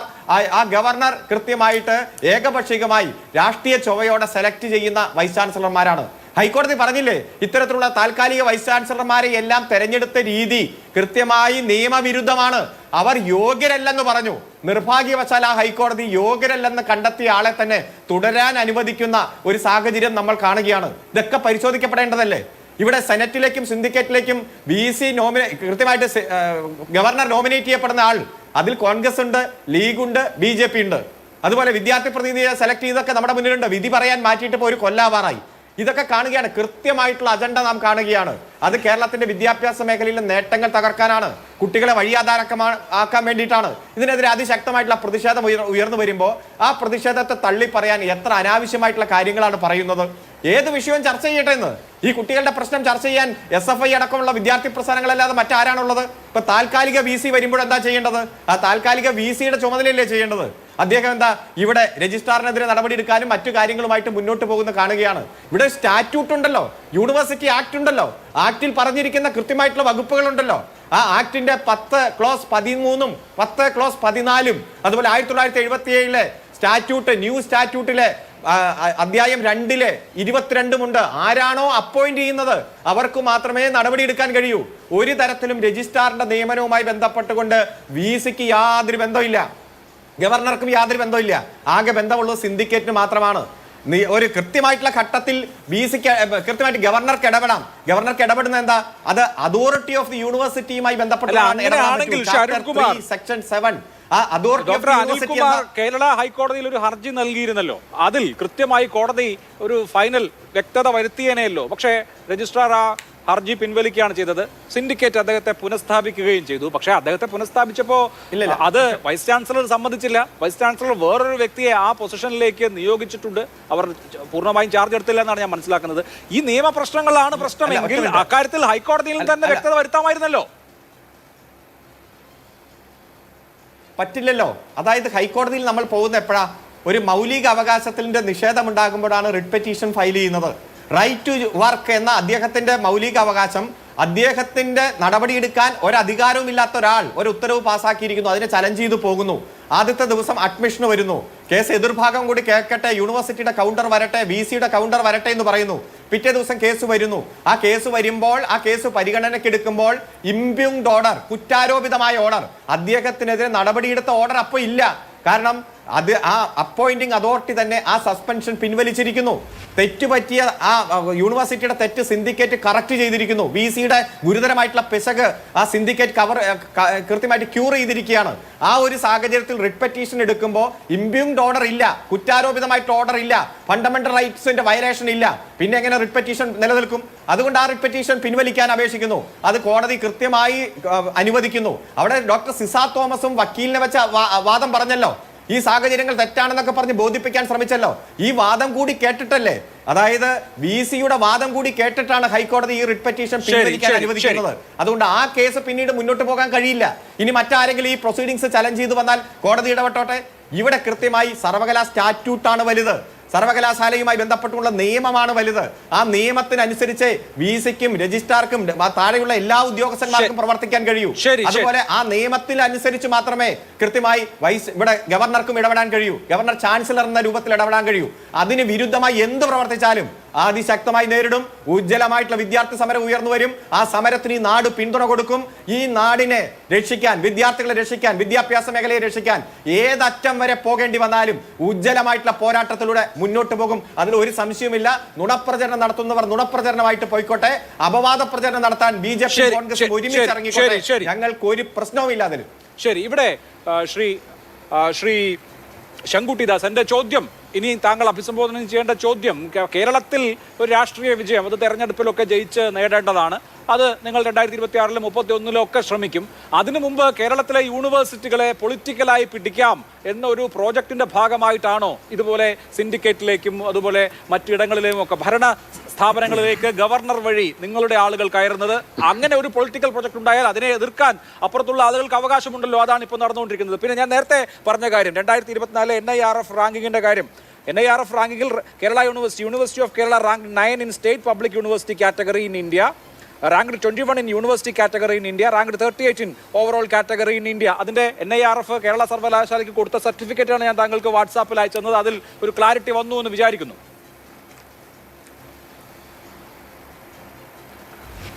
ശരി, ആദ്യം ആ കാര്യം തന്നെ വിശദീകരിക്കാം. ഞാൻ പറഞ്ഞത് ഇന്ത്യയിലെ യൂണിവേഴ്സിറ്റികളുടെ റാങ്കിങ് നിശ്ചയിക്കുന്ന സംവിധാനം NIRF ആണ്, നാഷണൽ ഇൻസ്റ്റിറ്റ്യൂഷണൽ റാങ്കിങ് ഫ്രെയിംവർക്ക് എന്ന് പറയുന്ന സംവിധാനമാണ്. അതിൻ്റെ റാങ്ക് പ്രകാരം ഓവറോൾ കാറ്റഗറിയിൽ 38-ാം സ്ഥാനത്താണ് കേരള യൂണിവേഴ്സിറ്റി ഉള്ളത്. അതേപോലെ തന്നെ യൂണിവേഴ്സിറ്റി കാറ്റഗറിയിൽ 21-ാം സ്ഥാനത്താണ് എന്നാണ്. അപ്പോൾ അങ്ങ് പറഞ്ഞു ഇന്ത്യയിലെ 10 യൂണിവേഴ്സിറ്റികളിൽ 9-ാം സ്ഥാനത്താണ് കേരള യൂണിവേഴ്സിറ്റി ഉള്ളത്. അതുമായി ബന്ധപ്പെട്ട സർട്ടിഫിക്കറ്റ് ഉണ്ട്. സർട്ടിഫിക്കറ്റ് എനിക്ക് അയച്ചു തരാൻ പറഞ്ഞു. സർട്ടിഫിക്കറ്റ് ഇതാണ്. സ്റ്റേറ്റ് പബ്ലിക് യൂണിവേഴ്സിറ്റി അതിൽ 9th റാങ്ക് ആണ്. ശ്രീമാൻ അഭിലാഷ്, ഞാൻ ആ കാര്യം ഒന്ന് വിശദീകരിക്കുന്നത് അങ്ങ് മിണ്ടാതിരിക്കാനുള്ള സൗമനസ്യം കാണിക്കണം. ഞാനത് വിശദീകരിച്ചതിന് ശേഷം അങ്ങ് എന്താണെന്ന് വെച്ചാൽ പറഞ്ഞോളൂ. അതായത് Kerala university Thiruvananthapuram ranked 9 in state public university category. State public university category എന്ന് പറഞ്ഞിട്ടുണ്ടെങ്കിൽ ഒരു സംസ്ഥാന നിയമത്തിൻ്റെ അടിസ്ഥാനത്തിൽ നിലവിൽ വന്നിട്ടുള്ള യൂണിവേഴ്സിറ്റികളുടെ റാങ്കിങ്ങിൽ അങ്ങനെ നോക്കിക്കഴിഞ്ഞാൽ കേരള നിയമസഭ പാസ്സാക്കിയിട്ടുള്ള നിയമത്തിൻ്റെ അടിസ്ഥാനത്തിൽ വന്നിട്ടുള്ള യൂണിവേഴ്സിറ്റികൾ പോലെ ഓരോ സംസ്ഥാനങ്ങളും പാസ്സാക്കിയിട്ടുള്ള യൂണിവേഴ്സിറ്റികൾ ഉണ്ടല്ലോ, അതാണ് സ്റ്റേറ്റ് പബ്ലിക് യൂണിവേഴ്സിറ്റി. ആ ഇനത്തിൽ മത്സരിക്കുന്ന എത്ര യൂണിവേഴ്സിറ്റികളാണ്? ആ ഇനത്തിൽ മത്സരിക്കുന്ന ആകെ 168 യൂണിവേഴ്സിറ്റികളാണ്. ഇന്ത്യയിലാകെ 168 സ്റ്റേറ്റ് യൂണിവേഴ്സിറ്റികളേ ഉള്ളൂ. അതിലാണ് 9ാം സ്ഥാനത്ത്. അതേ സമയത്ത് ഓവറോൾ എന്ന് പറഞ്ഞു കഴിഞ്ഞാൽ IIT, IIM ഉൾപ്പെടെയുള്ള സ്ഥാപനങ്ങളും യൂണിവേഴ്സിറ്റികളുമാണ്. യൂണിവേഴ്സിറ്റി എന്ന് പറഞ്ഞാൽ IIT, IIM പോലെയുള്ള മറ്റ് ടെക്നോളജിക്കൽ ഇൻസ്റ്റിറ്റ്യൂട്ടുകളോ മറ്റ് സ്ഥാപനങ്ങളോ ഉണ്ടാവില്ല, യൂണിവേഴ്സിറ്റികൾ മാത്രമായിരിക്കും. ഈ ഓവറോൾ യൂണിവേഴ്സിറ്റികൾ എന്ന് പറഞ്ഞാൽ 2781 എണ്ണമാണ്. ഈ 2781 റാങ്കിങ് എടുത്തു കഴിഞ്ഞാൽ കേരള യൂണിവേഴ്സിറ്റി 38ാം സ്ഥാനത്താണ്. ഇനി യൂണിവേഴ്സിറ്റികളുടെ മാത്രം റാങ്കിങ് എടുത്തു കഴിഞ്ഞാൽ, ഇന്ത്യയിലെ യൂണിവേഴ്സിറ്റികൾ മാത്രം എടുത്തു കഴിഞ്ഞാൽ കേരളം 21ാം സ്ഥാനത്താണ്. ഇവിടെ ഒന്നും ഈ 10ാം സ്ഥാനത്തിനുള്ളിൽ കേരളം വന്നിട്ടില്ല. സ്റ്റേറ്റ് പബ്ലിക് യൂണിവേഴ്സിറ്റികളുടെ റാങ്കിങ്ങിൽ 9 ഉണ്ട്, അത് മറ്റൊരു റാങ്കിങ് ആണ്. ഇനി കേരളത്തിലെ മാത്രം യൂണിവേഴ്സിറ്റിയുടെ റാങ്കിങ് എടുത്താൽ ചിലപ്പോൾ കേരള യൂണിവേഴ്സിറ്റി 1ാം സ്ഥാനത്ത് വരുമായിരിക്കും. അതല്ലല്ലോ ഇവിടുത്തെ കണക്ക്. അല്ലല്ല, ഞാൻ പറഞ്ഞ കാര്യം ഫാക്ച്വലി കറക്റ്റ് ആണോ എന്നുള്ളതാണ്. താങ്കൾ എന്നോട് ചോദിച്ചു ഏത് റാങ്കിങ്ങിൽ, അപ്പൊ ഞാൻ വളരെ സ്പെസിഫിക് ആയി പബ്ലിക് യൂണിവേഴ്സിറ്റികളുടെ റാങ്കിങ്ങിൽ എന്ന് പറഞ്ഞതാണല്ലോ. ഞാൻ പറഞ്ഞ കാര്യം ഫാക്ച്വലി കറക്റ്റ് ആണോ? താങ്കൾ ഇന്ത്യയിലെ മൊത്തം യൂണിവേഴ്സിറ്റികളുടെ റാങ്കിങ്ങിൽ 21ാം സ്ഥാനത്തെന്നും ഓവറോൾ കാറ്റഗറിയിൽ 38ാം സ്ഥാനത്തെന്നും പറഞ്ഞത് കറക്റ്റ് ആണ്. ഞാൻ പറഞ്ഞത് എന്താണ്? സ്റ്റേറ്റ് പബ്ലിക് യൂണിവേഴ്സിറ്റികൾ. താങ്കൾ തന്നെ പറഞ്ഞു 180-ലധികം സ്റ്റേറ്റ് പബ്ലിക് യൂണിവേഴ്സിറ്റികൾ ഉള്ളതിൽ 9ാം റാങ്കിലാണ് കേരള യൂണിവേഴ്സിറ്റി എന്നാണ് ഞാൻ പറഞ്ഞത്. അതിന്റെ സർട്ടിഫിക്കറ്റ് ആണ് ഞാൻ അയച്ചത്. അത് ഫാക്ച്വൽ ആണ്. അല്ല, അത് സ്റ്റേറ്റ് പബ്ലിക് യൂണിവേഴ്സിറ്റി മറ്റൊരു കാറ്റഗറിയാണ്. ഞാൻ അത് തന്നെയാണ് പറഞ്ഞത്. റാങ്കിങ്ങിൽ കേരളം 9ാം സ്ഥാനത്തുണ്ട് എന്നുള്ളതാണ്. എന്നാൽ ശരി ആയിക്കോട്ടെ, ഞാനതിൽ തർക്കത്തിലൊന്നുമില്ല. എനിക്ക് വേണമെങ്കിൽ കൂടുതൽ കണക്കുകൾ വേണമെങ്കിൽ ഞാൻ പറയാം. ഞാൻ ഈ കണക്ക് നോക്കിയതുകൊണ്ടാണ് ഈ ചർച്ചയിൽ വന്നപ്പോൾ വളരെ ആത്മവിശ്വാസത്തോടുകൂടി ഞാനത് പറഞ്ഞത്. ഇനി ഏഷ്യയിലെ റാങ്കിങ് എടുത്തു കഴിഞ്ഞാൽ 339ാം സ്ഥാനത്താണ് കേരള യൂണിവേഴ്സിറ്റി ഉള്ളത്. ഗ്ലോബൽ റാങ്കിങ് എടുത്തു കഴിഞ്ഞാൽ 2173ാം സ്ഥാനത്താണ് കേരള യൂണിവേഴ്സിറ്റി ഉള്ളത്. ഈ പറയുന്ന യൂണിവേഴ്സിറ്റികളുടെ റാങ്കിങ്ങിൽ ആദ്യ 20 സ്ഥാനത്തിനുള്ളിൽ വന്നിട്ടുള്ള ഒരേ ഒരു യൂണിവേഴ്സിറ്റി എന്ന് പറയുന്നത് കേരളത്തിലുള്ള അമൃത യൂണിവേഴ്സിറ്റി എന്ന് പറയുന്നത് ഡീംഡ് യൂണിവേഴ്സിറ്റിയാണ്. ഈ കണക്കുകളൊക്കെ നമ്മുടെ മുന്നിലുണ്ട്. കേരള യൂണിവേഴ്സിറ്റി അക്കാഡമിക് പെർഫോമൻസ് എന്താണെന്നുള്ളത് ആളുകൾക്ക് പരിശോധിച്ചാൽ മനസ്സിലാവുന്നതാണ്. നമ്മൾ ഇല്ലാത്ത അപദാനങ്ങൾ ചാർത്തി കൊടുക്കേണ്ട ആവശ്യമില്ല, ഇല്ലാത്ത കുറ്റങ്ങൾ ചാർത്തുന്ന പോലെ. ഈ രണ്ടാമത്തെ വിഷയത്തിലേക്ക് വരാം. അങ്ങ് പറഞ്ഞതുപോലെ തെരഞ്ഞെടുപ്പിലൂടെ കേരളം പിടിക്കാൻ കഴിയാത്തത് കൊണ്ട് യൂണിവേഴ്സിറ്റികൾ പിടിച്ചെടുക്കുക എന്നുള്ളത് BJPയുടെ ഒരു രാഷ്ട്രീയ തന്ത്രമാണെന്ന് ചോദിച്ചു കഴിഞ്ഞാൽ ഞങ്ങൾ അത്ര യാഥാർത്ഥ്യബോധമില്ലാത്ത ആളുകളാണെന്ന് ദയവായി നിങ്ങൾ തെറ്റിദ്ധരിക്കരുതെന്നായി പറയാനുള്ളൂ. ഇവിടെ കേരളത്തിലെ യൂണിവേഴ്സിറ്റികളുടെ കാര്യത്തിൽ കുറേ കാലമായി നടക്കുന്ന രാഷ്ട്രീയ ഇടപെടലുകളും അതിൻ്റെ ഭാഗമായിട്ടുള്ള ഉന്നത വിദ്യാഭ്യാസ മേഖലയുടെ പരിതാപകരമായിട്ടുള്ള അവസ്ഥയും പ്രതിരോധിക്കാൻ UGC മാനദണ്ഡങ്ങൾക്ക് അടിസ്ഥാനത്തിൽ സുപ്രീം കോടതി ഉത്തരവിൻ്റെ അടിസ്ഥാനത്തിൽ ഗവർണർ പ്രവർത്തിച്ചതുമായി ബന്ധപ്പെട്ടിട്ടാണ് ഈ വിഷയങ്ങൾ ഇവിടെ ഉണ്ടായത്. ഇത് കേരളത്തിൽ BJP കൊണ്ടുവന്നിട്ടുള്ള ഒരു പൊളിറ്റിക്കൽ അജണ്ടയോ ഗവർണർ സ്വന്തം നിലയിൽ നടപ്പാക്കിയുള്ള ഒരു അജണ്ടയോ ഒന്നുമല്ല. ഇവിടുത്തെ കേരളത്തിലുള്ള വൈസ് ചാൻസലർമാരുടെ അപ്പോയിൻമെൻറ്റിൽ UGC മാനദണ്ഡങ്ങളും യൂണിവേഴ്സിറ്റിയുടെ തന്നെ നിയമങ്ങളും അട്ടിമറിച്ചിട്ടുണ്ട്. അവിടെ സെലക്ഷൻ കമ്മിറ്റി തന്നെ അപ്പോയിൻറ്റിംഗ് കമ്മിറ്റിയായി മാറിയിട്ടുണ്ട്. ഈ മെറിറ്റ് ലിസ്റ്റ് തയ്യാറാക്കുന്നതിൽ പിഴവ് സംഭവിച്ചിട്ടുണ്ടെന്നൊക്കെ പറഞ്ഞിട്ട് ബഹുമാനപ്പെട്ട സുപ്രീം കോടതി കേരളത്തിലെ ഒരു വൈസ് ചാൻസലർ അപ്പോയിൻമെന്റ് റദ്ദാക്കിയതുമായി ബന്ധപ്പെട്ട് അതിൻ്റെ അടിസ്ഥാനത്തിൽ സമാന മാനദണ്ഡങ്ങളിൽ പിഴവുള്ള മറ്റു വൈസ് ചാൻസലർമാരെ കൂടി ഗവർണർ പുറത്താക്കിയതുമായി ബന്ധപ്പെട്ടിട്ടാണ് ഈ വിഷയം ഉണ്ടായത്. ഈ വിഷയം ഉണ്ടാക്കിയത് ഗവർണറല്ല, ഈ വിഷയം ഉണ്ടാക്കിയത് സുപ്രീം കോടതിയാണ് എന്നുള്ള ഇതിൻ്റെ ഒരു പശ്ചാത്തലം അങ്ങേക്ക് ഓർമ്മയുണ്ടാവുമെന്ന് വിചാരിക്കുന്നു. ഇവിടെ ഗവർണർ പിന്നീട് ശ്രമിച്ചത് എന്തിനാണ്? ഈ ഗവർണർ രാജേന്ദ്ര അർലേക്കർ ആണെങ്കിൽ ഈ പറയുന്ന യൂണിവേഴ്സിറ്റികളുടെ ഭരണപരമായിട്ടുള്ള കാര്യങ്ങളിലേക്ക് ഒന്നും ഇടപെട്ടിട്ടില്ല. അദ്ദേഹവുമായിട്ട് ഇവർക്കുള്ള തർക്കം എന്താണ്? അദ്ദേഹം രാജ്ഭവനിൽ ഭാരതാംബയുടെ ചിത്രം ഉപയോഗിക്കുന്നു, അദ്ദേഹം പൊതുപരിപാടികളിൽ സ്വകാര്യ ചടങ്ങുകളിൽ ഭാരതാംബയുടെ ചിത്രം ഉപയോഗിക്കുന്നു എന്നൊക്കെയാണ്. അതല്ലാണ്ട് യൂണിവേഴ്സിറ്റി ഭരണത്തിൽ ഗവർണർ കൈ കടത്തിയിട്ട് ഇവർക്ക് എന്തെങ്കിലും തരത്തിൽ ബുദ്ധിമുട്ടുണ്ടാക്കിയെന്ന് പറഞ്ഞിട്ടില്ല. ആരിഫ് മുഹമ്മദ് ഖാനുമായി ബന്ധപ്പെട്ടുണ്ടായിരുന്ന തർക്കം എന്താ? ആരിഫ് മുഹമ്മദ് ഖാൻ യൂണിവേഴ്സിറ്റിയുടെ ചാൻസലർ എന്നുള്ള രീതിയിലുള്ള തന്നെ നിയമപരമായിട്ടുള്ള അധികാരം ആദ്യമായിട്ട് ഉപയോഗിക്കാൻ ശ്രമിക്കുന്നു. UGC മാനദണ്ഡങ്ങൾക്ക് അടിസ്ഥാനമായിട്ട് യൂണിവേഴ്സിറ്റികൾ പ്രവർത്തിക്കുന്നു എന്ന് ഉറപ്പുവരുത്തുന്നു. അത് കാവ്യവൽക്കരണമാണെങ്കിൽ ആ വൽക്കരണമല്ലേ കേരളത്തിന് നല്ലത്? ഈ പറഞ്ഞതുപോലെ ഇടത് പ്രബുദ്ധ മാനകവൽക്കരണം എന്നുള്ള പേരിൽ യൂണിവേഴ്സിറ്റികളുടെ ഭരണത്തിൽ ഇഷ്ടക്കാരെ മുഴുവൻ തിരികെ കയറ്റിക്കൊണ്ട് ലോകത്തിലുള്ള 2273ാമത്തെ യൂണിവേഴ്സിറ്റിയും ഏഷ്യയിലെ 339ാമത്തെ യൂണിവേഴ്സിറ്റി ആക്കിയതാണോ മികവ്? അതല്ല. കേരളത്തിലെ യൂണിവേഴ്സിറ്റികളെ സിസ്റ്റമാറ്റിക് ആയിട്ടുള്ള ഇടപെടലിലൂടെ ഈ പറയുന്ന പോലെ നിങ്ങളുടെയൊക്കെ ആഗ്രഹമുള്ളതുപോലെ ഈ 9ാം റാങ്കിങ്ങിലേക്ക് എത്തിക്കാനുള്ള ഒരു പരിശ്രമമെങ്കിലും നടത്തുന്നത് അത് കാവ്യവൽക്കരണമാണെങ്കിൽ ആ വൽക്കരണമാണ് കേരളത്തിലെ യൂണിവേഴ്സിറ്റികൾക്ക് കാവ്യവൽക്കരണമാണ് നല്ലത് എന്നാണ് BJP പറയുന്നത്. ഇതിൽ രാഷ്ട്രീയമായിട്ടുള്ള യാതൊരു താല്പര്യമില്ല. ശരി ശ്രീ ജിൻഡോ, അപ്പൊ കാവ്യവൽക്കരണമാണ് നല്ലതെന്ന് BJP പറയും. കാവ്യവൽക്കരണമെങ്കിൽ ശരി, ഓക്കെ, ശരി, ഫൈൻ, മനസ്സിലായി. ഓക്കെ, ഇന്നിപ്പോ നോക്കൂ, ഇപ്പൊ സേവ് യൂണിവേഴ്സിറ്റി ക്യാമ്പയിൻ കമ്മിറ്റി കോൺഗ്രസിന്റെ നേതൃത്വത്തിലുള്ള, കോൺഗ്രസിന്റെ പഴയ കോൺഗ്രസ് കാലത്തെ സിൻഡിക്കേറ്റ് അംഗങ്ങളുടെ ഒക്കെ നേതൃത്വത്തിലുള്ള ഒരു പ്രധാനപ്പെട്ട സംഘടനയായിരുന്നു. ഇന്നിപ്പോ ആ സംഘടനയുടെ ഒരു മുഖ്യ പ്രവർത്തകനായ ഷാജർ ഖാൻ ഒരു മാധ്യമത്തിന് കൊടുത്ത ഇന്റർവ്യൂവിൽ പറയുന്നത് സേവ് യൂണിവേഴ്സിറ്റി ക്യാമ്പയിൻ കമ്മിറ്റി അടക്കം ഏറ്റെടുത്തിട്ടുള്ള ആ വിഷയങ്ങൾ ഞങ്ങൾ ഉന്നയിച്ചു, അതുമായി ബന്ധപ്പെട്ട് കാര്യങ്ങൾ അവതരിപ്പിച്ചു. അതൊക്കെ ഇപ്പം BJPക്ക് ഗുണഭോക്താക്കൾ BJPക്ക് ഗുണം ചെയ്യുന്ന അവസ്ഥയിലേക്കാണ് പോയിക്കൊണ്ടിരിക്കുന്നത്. അതിന്റെ ഏറ്റവും ഒടുവിലത്തെ ഉദാഹരണമായി ഈ ഭാരതാംബ വിവാദം അദ്ദേഹം ചൂണ്ടിക്കാണിക്കുകയും ചെയ്യുന്നു. ഇപ്പോൾ യൂണിവേഴ്സിറ്റികളിൽ നിങ്ങൾക്കും സേ ഉണ്ടായിരുന്നു, നിങ്ങളുടെ അക്കാഡമിക് രംഗത്തുള്ള ആളുകളൊക്കെ വിവിധ ക്യാമ്പയിൻ കമ്മിറ്റികളോ അതല്ലെങ്കിൽ മറ്റു പ്രവർത്തനങ്ങളോ ഒക്കെ ആയി ബന്ധപ്പെട്ട് നിൽക്കുകയും ചെയ്യുകയായിരുന്നു. പക്ഷേ ഇതിലേക്ക് ആ വലിയ സ്പേസിലേക്ക് BJP കടന്നു കയറിയിട്ടുണ്ട്. അവരിപ്പോ അവിടെ പ്രധാനപ്പെട്ട സ്റ്റേക്ക് ഹോൾഡർ ആയിരിക്കുന്നു എന്ന ഒരു യാഥാർത്ഥ്യത്തെ അഭിസംബോധന ചെയ്യാതെ മുന്നോട്ട് പോകാൻ കഴിയുമോ? ഇല്ല അഭിലാഷ്, അതിലൊരു ക്ലാരിറ്റിയുടെ പ്രശ്നമുണ്ട്. ഈ സേവ് യൂണിവേഴ്സിറ്റി ക്യാമ്പയിൻ കമ്മിറ്റി എന്ന് പറഞ്ഞാൽ അതിനകത്ത് കോൺഗ്രസ്സുകാർ മാത്രമല്ല, ഈ ഷാജർ ഖാൻ കോൺഗ്രസ്സുകാരനായിരുന്നില്ല, ഒരു കാലത്ത് എന്റെ അറിവിലില്ല. അങ്ങനെയാണെങ്കിൽ താങ്കൾ തരുന്നു. അതിൽ പല വിഭാഗത്തിൽപ്പെട്ട പല രാഷ്ട്രീയ പാർട്ടിയോടും അഫിലിയേഷൻസ് പല പാർട്ടിയിലും ബന്ധ ആളുകൾ ആ കമ്മിറ്റിയിലുണ്ട്. അവർ കാലാകാലങ്ങളിൽ എല്ലാ യൂണിവേഴ്സിറ്റികളിലെയും ഇത്തരം വിഷയങ്ങൾ അഡ്രസ്സ് ചെയ്തുകൊണ്ട് സമരങ്ങളും പ്രചരണങ്ങളൊക്കെ നടത്തുന്ന ആളുകളാണ്. അപ്പോൾ അതിനെ ഞാൻ ആ രീതിയിൽ എടുക്കുന്നത്. പക്ഷേ കേരളത്തിലെ യൂണിവേഴ്സിറ്റികളിൽ BJPയുടെ ആളുകൾ, RSSന്റെ ആളുകളൊക്കെ ഒഴിഞ്ഞു കയറുന്നുണ്ട്, പിൻവാതിൽ കയറ്റമൊക്കെ നടക്കുന്നുണ്ടോ കാര്യത്തിൽ എനിക്കും അഭിപ്രായ വ്യത്യാസമില്ല. ഞാനും അഭിലാഷിനോട് യോജിക്കുകയാണ്. പക്ഷെ അത് എപ്പോൾ മുതലാണ് സംഭവിച്ചു തുടങ്ങുന്നത്? അവിടെയല്ലേ നമ്മുടെ തർക്കം. പിണറായി വിജയൻ കേരളത്തിന്റെ മുഖ്യമന്ത്രി ആയതിനു ശേഷം കേരളത്തിലെ ആഭ്യന്തര വകുപ്പിൽ RSS വൽക്കരണം നടന്നു എന്നുള്ളത് പോലെ തന്നെ കേരളത്തിലെ യൂണിവേഴ്സിറ്റികളിലും ഇത്തരത്തിൽ നടക്കുന്നുണ്ട്. ഭാഗ്യാന്വേഷികളായിട്ടുള്ള ആളുകളെ തപ്പിപ്പിടിച്ച് അങ്ങനെ അവർ നിയമിക്കുന്നു, അല്ലാത്ത ആളുകളെ പിൻവാതിലൂടെ നിയമിക്കുന്നു. പലതരത്തിൽ ഇത്തരം നടപടികൾ നടക്കുന്നുണ്ട്. ഇതിനൊക്കെ എതിർക്കപ്പെടേണ്ടതാണ്. ഇവിടെ ഇന്ന് നടന്ന സമരത്തിന്റെ ഒരു പ്രത്യേകത എന്താ? ഈ സമരം സർക്കാർ സ്പോൺസേഡ് സമരമാണ്. അതുകൊണ്ടാണ് ഞാൻ തുടക്കം മുതൽ പറഞ്ഞത് പ്രധാനപ്പെട്ട പല വിഷയങ്ങളിൽ നിന്നും ശ്രദ്ധ തിരിക്കാൻ വേണ്ടിയിട്ട് ഈ വിഷയം ഇന്ന് പ്രത്യേകം ചൂസ് ചെയ്തതാണ്. ഇത് സർക്കാർ സ്പോൺസേഡ് സമരമാണെന്ന് പറയാൻ കാരണം പോലീസിന്റെ നടപടി. ഇന്ന് ആരോഗ്യ വകുപ്പിന്റെ മൂല്യച്യുതിക്കെതിരെ, തകർച്ചയ്ക്കെതിരെ സമരം ചെയ്ത ആളുകളുടെ മുഖമടിച്ച് പൊട്ടിക്കുന്ന പോലീസ്, അതേസമയം അതേ കേരള പോലീസ് SFIയുടെ സമരത്തിന് നേതൃത്വം കൊടുക്കുന്ന ആളുകളെ കൈ പിടിച്ച് കയറ്റുകയും ഗേറ്റ് തുറന്നു കൊടുക്കുകയും സംരക്ഷിച്ച് പൊതിഞ്ഞു പിടിക്കുകയും ചെയ്യുന്നത് നമ്മൾ കാണുന്നുണ്ട്. അപ്പോൾ ഇന്നിപ്പോൾ ഞാൻ കാണുന്ന ഇപ്പോൾ മാതൃഭൂമി തന്നെ എഴുതി കാണിക്കുന്ന എത്ര SFIയുടെ സംസ്ഥാന സെക്രട്ടറി അടക്കം 27 പേർക്ക് ജാമ്യമില്ലാത്ത വകുപ്പ് അനുസരിച്ച് കേസെടുത്തു എന്നാണ് ഞാൻ വിചാരിക്കുന്നു. യൂത്ത് കോൺഗ്രസിന്റെയും KSUവിന്റെയും ഒക്കെ ചെറുപ്പക്കാരെ വീട്ടിൽ നിന്ന് വെളുപ്പാങ്കാലത്തും കിടക്കപ്പായിൽ നിന്നൊക്കെ പിടിച്ചുകൊണ്ടുപോയ പോലെ SFIയുടെ നേതാക്കന്മാരെയും പിടിച്ചുകൊണ്ടുപോകുമായിരിക്കും. നിയമം നടപ്പാക്കണമല്ലോ കേരളത്തിൽ. ഞാൻ ആ വിഷയത്തിൽ ഇനി ദീർഘമായിട്ട് പറയുന്നില്ല. പക്ഷേ എനിക്ക് SFIയുടെ പ്രതിനിധിയായിട്ട് സംസാരിക്കുന്ന അല്ലെങ്കിൽ CPMന് വേണ്ടി സംസാരിക്കുന്ന അരുൺകുമാറിനോട് ഒരു കാര്യം ചോദിക്കാനുണ്ട്. ഇവിടെ ഈ ആർലേക്കർ ഗവർണറായിട്ട് വരുന്ന സമയത്ത് കൃത്യമായിട്ട് കോൺഗ്രസ് ചൂണ്ടിക്കാണിച്ചാണ് ഇദ്ദേഹം RSSന്റെ അജണ്ട നടപ്പാക്കാൻ വരുന്ന ആരിഫ് മുഹമ്മദ് ഖാനേക്കാൾ വിഷം കൂടുതലുള്ള RSSകാരനാണ് ഞങ്ങൾ പറഞ്ഞിട്ടുണ്ട്. അന്ന് നിങ്ങൾ പറഞ്ഞു പക്വമതിയായ ഗവർണറാണെന്ന്. ഇതേ ആർലേക്കറെ കുറിച്ചിട്ട് K സുരേന്ദ്രൻ പറഞ്ഞത് ആരിഫ് ഖാനേക്കാൾ മുന്തിയ ഇനമാണ് വരുന്നതെന്ന. അപ്പോഴും നിങ്ങൾ അതിനെ മൈൽഡായിട്ട് കണ്ടു.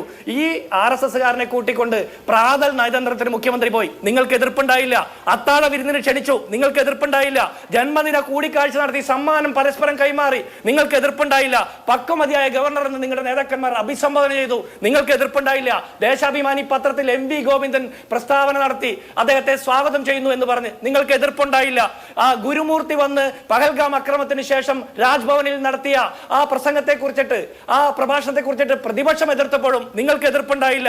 സവർക്കർക്കെതിരെ SFI കേരളത്തിലെ ക്യാമ്പസിൽ, യൂണിവേഴ്സിറ്റി ക്യാമ്പസിൽ സ്ഥാപിച്ച ബാനർ എടുത്തു മാറ്റണമെന്ന് ആർലേക്കർ പറഞ്ഞപ്പോൾ ഇതേ കേരള പോലീസ് ആ ബാനർ എടുത്തു മാറ്റിയപ്പോഴും നിങ്ങൾക്ക് എതിർപ്പുണ്ടായില്ല. അതിനുശേഷം ഇപ്പൊ ഞാനൊരു കാര്യം ചോദിക്കട്ടെ. ഈ P സന്തോഷ് കുമാർ എന്ന് പറഞ്ഞ LDFന്റെ CPIയുടെ MP കേന്ദ്രത്തിന് കത്തയച്ചിട്ടുണ്ട് ഈ ഗവർണറെ തിരിച്ചു വിളിക്കണമെന്ന്. CPMന്റെ നിലപാടെന്താ? LDFന്റെ നിലപാടെന്താ? തിരിച്ചു വിളിക്കണമെന്നാണോ? നിങ്ങൾ അങ്ങനെ ഒരു അഭിപ്രായം പറഞ്ഞതായിട്ട് നമ്മൾ കേൾക്കുന്നില്ല. അവിടെയാണ് നിങ്ങൾ ചെയ്യുന്ന സമരം. നിങ്ങൾ യൂത്ത് കോൺഗ്രസിനെയും KSUവിനെയും കുറ്റം പറഞ്ഞല്ലോ, ആക്ഷേപിച്ചല്ലോ. ഈ DYFI MSFI ഒക്കെ ഇടയ്ക്ക് സമരം ചെയ്യുന്ന നല്ലതാ. മഴക്കാലമല്ലേ, സമരം ചെയ്യാതെ 9 വർഷമായിട്ട് വെറുതെ ഇരിക്കുമ്പോൾ ഈ മഴക്കാലത്ത് പൂപ്പൽ പിടിച്ച് വാദം വരാതിരിക്കാൻ ചെറിയ സമരങ്ങളൊക്കെ ചെയ്യുന്നല്ല. RSS വൽക്കരണത്തിന് എതിരാണെങ്കിൽ ഹരി എസ് കർത്തയെ ഗവർണറുടെ രാജ്ഭവനിൽ പ്രത്യേക ഉദ്യോഗസ്ഥനായിട്ട് നിയമിച്ചപ്പോൾ നിങ്ങൾ എതിർത്തില്ല. ജ്യോതിലാൽ എന്ന് പറഞ്ഞ പൊതുഭരണ അഡീഷണൽ സെക്രട്ടറിയുടെ തല വെട്ടി ഉരുട്ടിയപ്പോൾ അദ്ദേഹത്തിന്റെ ചുമതലയിൽ നിന്ന് അദ്ദേഹത്തെ മാറ്റി മാറ്റി ആരിഫ് മുഹമ്മദ് ഖാൻ വേണ്ടിയിട്ട് പ്രീതി കൊടുത്തപ്പോൾ നിങ്ങൾ എതിർത്തില്ല. ഗോപിനാഥ് രവീന്ദ്രനെ കണ്ണൂർ യൂണിവേഴ്സിറ്റിയുടെ VC ആയിട്ട് വെക്കുകയും അതിനുശേഷം ബെഞ്ച് ഓഫ് തോട്ട്സ് പഠിപ്പിക്കാൻ വെച്ചപ്പോഴും നിങ്ങൾ എതിർത്തില്ല. പ്രതിപക്ഷം പ്രമേയം കൊണ്ടുവന്നപ്പോൾ നിങ്ങൾ ആ പ്രമേയത്തെ എതിർത്തു, ആരിഫ് ഖാനെ അനുകൂലിച്ചു. അതിനുശേഷം AK ബാലൻ പറഞ്ഞത് ഗവർണറും സർക്കാരും തമ്മിലുള്ള യോജിപ്പ് ഇല്ലാതാക്കാൻ ശ്രമിച്ചു എന്ന. അഭിലാഷ്, എനിക്ക് പൂർത്തിയാക്കാൻ അവസരം തരണം. അതിനുശേഷം ആന ശില്പം കൊടുക്കുന്നു, കേരളത്തിന്റെ മറ്റേ പുടവ കൊടുക്കുന്നു, കൈമാറ്റം ചെയ്യുന്നു, പലതരത്തിലുള്ള കൊടുക്കൽ വാങ്ങലുകൾ നടത്തുന്നു. കൂട്ടുകച്ചവടത്തിൽ അഭിപ്രായ വ്യത്യാസം ഉണ്ടാകുമ്പോൾ മിഠായി തെരുവിൽ ഇറങ്ങി ഒരാൾ സമരം ചെയ്യുന്നു. മിഠായി തെരുവിൽ സമരം ചെയ്യുന്ന ആള് ഈ യൂണിവേഴ്സിറ്റിയിൽ വരുന്നതിന് 1 മണിക്കൂർ മുമ്പ് SFIയുടെ നേതാവ് സമരം ചെയ്തിട്ട് അവിടെ അറസ്റ്റ് വരിച്ച് പിരിഞ്ഞു പോകുന്ന സാഹചര്യം ഉണ്ടാകുന്നു. ഇവിടെ ഉന്നത വിദ്യാഭ്യാസ രംഗത്തിന്റെ തകർച്ചയെ കുറിച്ചിട്ടുള്ള നമ്മുടെ ഡിബേറ്റ്. ഇവിടെ ആർഷോയെ പോലുള്ള ആളുകൾ എഴുതാത്ത പരീക്ഷ ജയിക്കുമ്പോഴും അറ്റൻഡൻസ് ഇല്ലാതെ പരീക്ഷ എഴുതാൻ പറ്റുമ്പോഴും പ്രായപരിധി ലംഘിച്ചുകൊണ്ട് മറ്റ് മാനദണ്ഡങ്ങൾ ലംഘിച്ചുകൊണ്ട് അഡ്മിഷൻ കിട്ടുമ്പോഴും നിഖിൽ തോമസിന് ഡിഗ്രി പഠിക്കാതെ MCOM അഡ്മിഷൻ കിട്ടുമ്പോഴും ചിന്തോ ജറാമിന് വാഴക്കുല തീസിസിന് PhD കിട്ടുമ്പോഴും അങ്ങനെ നിരവധിയായിട്ടുള്ള മൂല്യച്യുതി നടന്നപ്പോൾ നിങ്ങൾ അതിനൊക്കെ എതിർത്തോ? ഇല്ലല്ലോ. അപ്പൊ നിങ്ങൾ ഈ നാട്ടിലെ ജനങ്ങളെ തെറ്റിദ്ധരിപ്പിക്കാൻ വേണ്ടി നടത്തുന്ന ഈ സമരം സംഘപരിവാർ വിരുദ്ധമല്ല, RSS വിരുദ്ധമല്ല. ഇത് രക്ഷാപ്രവർത്തനമാണ്. സർക്കാരിന് വേണ്ടിയിട്ട് രക്ഷാപ്രവർത്തനം നടത്തുന്ന സമരമാണ്. RSS വിരുദ്ധമായിട്ടുള്ള സമരമാണെങ്കിൽ നിങ്ങൾ ഞാൻ നേരത്തെ എണ്ണി പറഞ്ഞ ഓരോ കോഴ്സിലും നിങ്ങൾ സമരരംഗത്തുണ്ടാകണമായിരുന്നു. നിങ്ങൾ അങ്ങനെ ഉണ്ടായിട്ടില്ല. ഒരു ഘട്ടത്തിലും നിങ്ങൾ സമരരംഗത്തുണ്ടായിരുന്നിട്ടില്ല. ശരി, അരുൺകുമാർ, ഒന്ന് SFI സമര പാരമ്പര്യമുള്ള ഒരു സംഘടനയാണ്. ആ സംഘടനയുടെ സമരത്തെ ഫെസിലിറ്റേറ്റ് ചെയ്ത് കൊടുക്കേണ്ട ആവശ്യം പോലീസിനുണ്ടോ എന്നുള്ള ചോദ്യം. ചില ഫോട്ടോഗ്രാഫുകളൊക്കെ കണ്ടത് യൂണിവേഴ്സിറ്റിയുടെ കെട്ടിടത്തിന് മുകളിലേക്ക് അങ്ങനെ വലിഞ്ഞു കയറുന്ന SFIക്കാർക്ക് കൈ കൊടുക്കുന്ന പോലീസിനെയാണ്. പോലീസ് ഈ കുട്ടികൾ യൂണിവേഴ്സിറ്റിക്കകത്ത് കയറി അതിന്റെ ഉൾവരെ എത്തുന്ന സാഹചര്യം ഒഴിവാക്കാമായിരുന്നല്ലോ. പോലീസ് എന്തുകൊണ്ട് നിഷ്ക്രിയമായി നിന്നു എന്ന പ്രശ്നം ഇവിടെ ഉന്നയിക്കുന്നുണ്ട്. ഒപ്പം ഇത് രാഷ്ട്രീയമായി സർക്കാരിനെ രക്ഷിച്ചെടുക്കാൻ, നിങ്ങളെ രക്ഷിച്ചെടുക്കാൻ ഡിസൈൻ ചെയ്തിട്ടുള്ള രാഷ്ട്രീയ സമരം മാത്രമാണ്. ഇതിന് മെറിറ്റില്ല, ഇതിന് ആത്മാർത്ഥതയില്ല എന്നാണ് കോൺഗ്രസ് ആക്ഷേപിക്കുന്നത്. കോൺഗ്രസ്സുകാർ ആക്ഷേപിക്കുമല്ലോ, അവർക്ക് ആക്ഷേപിക്കൽ തന്നെയാണ് അവരുടെ പണി. ഇപ്പൊ ഈ TV-യിൽ മാതൃഭൂമിയുടെ ചാനലിന്റെ ഫ്ലോറിൽ തന്നെ കാണിക്കുന്നത് അവിടെ കൃത്യമായി ജലബീരങ്കി അടിക്കുന്നതും ആ ജലബീരങ്കി കൊണ്ട് പോലീസിന്റെ ബാരിക്കേഡിന്റെ മുകളിൽ നിൽക്കുന്ന കുട്ടികൾ താഴെ വീഴുന്നതും അവരെ പോലീസ് പിടിച്ചു വലിച്ചു കൊണ്ടുപോയി പോലീസ് ബസ്സിലേക്ക് കയറ്റുന്ന ദൃശ്യങ്ങളാണ് നമ്മൾ കാണുന്നത്. ഈ ചർച്ചയിൽ പങ്കെടുത്ത് ഈ നുണ പറയുമ്പോൾ ആ കാണുന്ന ദൃശ്യങ്ങൾ കൂടി ഒന്ന് കാണണ്ടേ?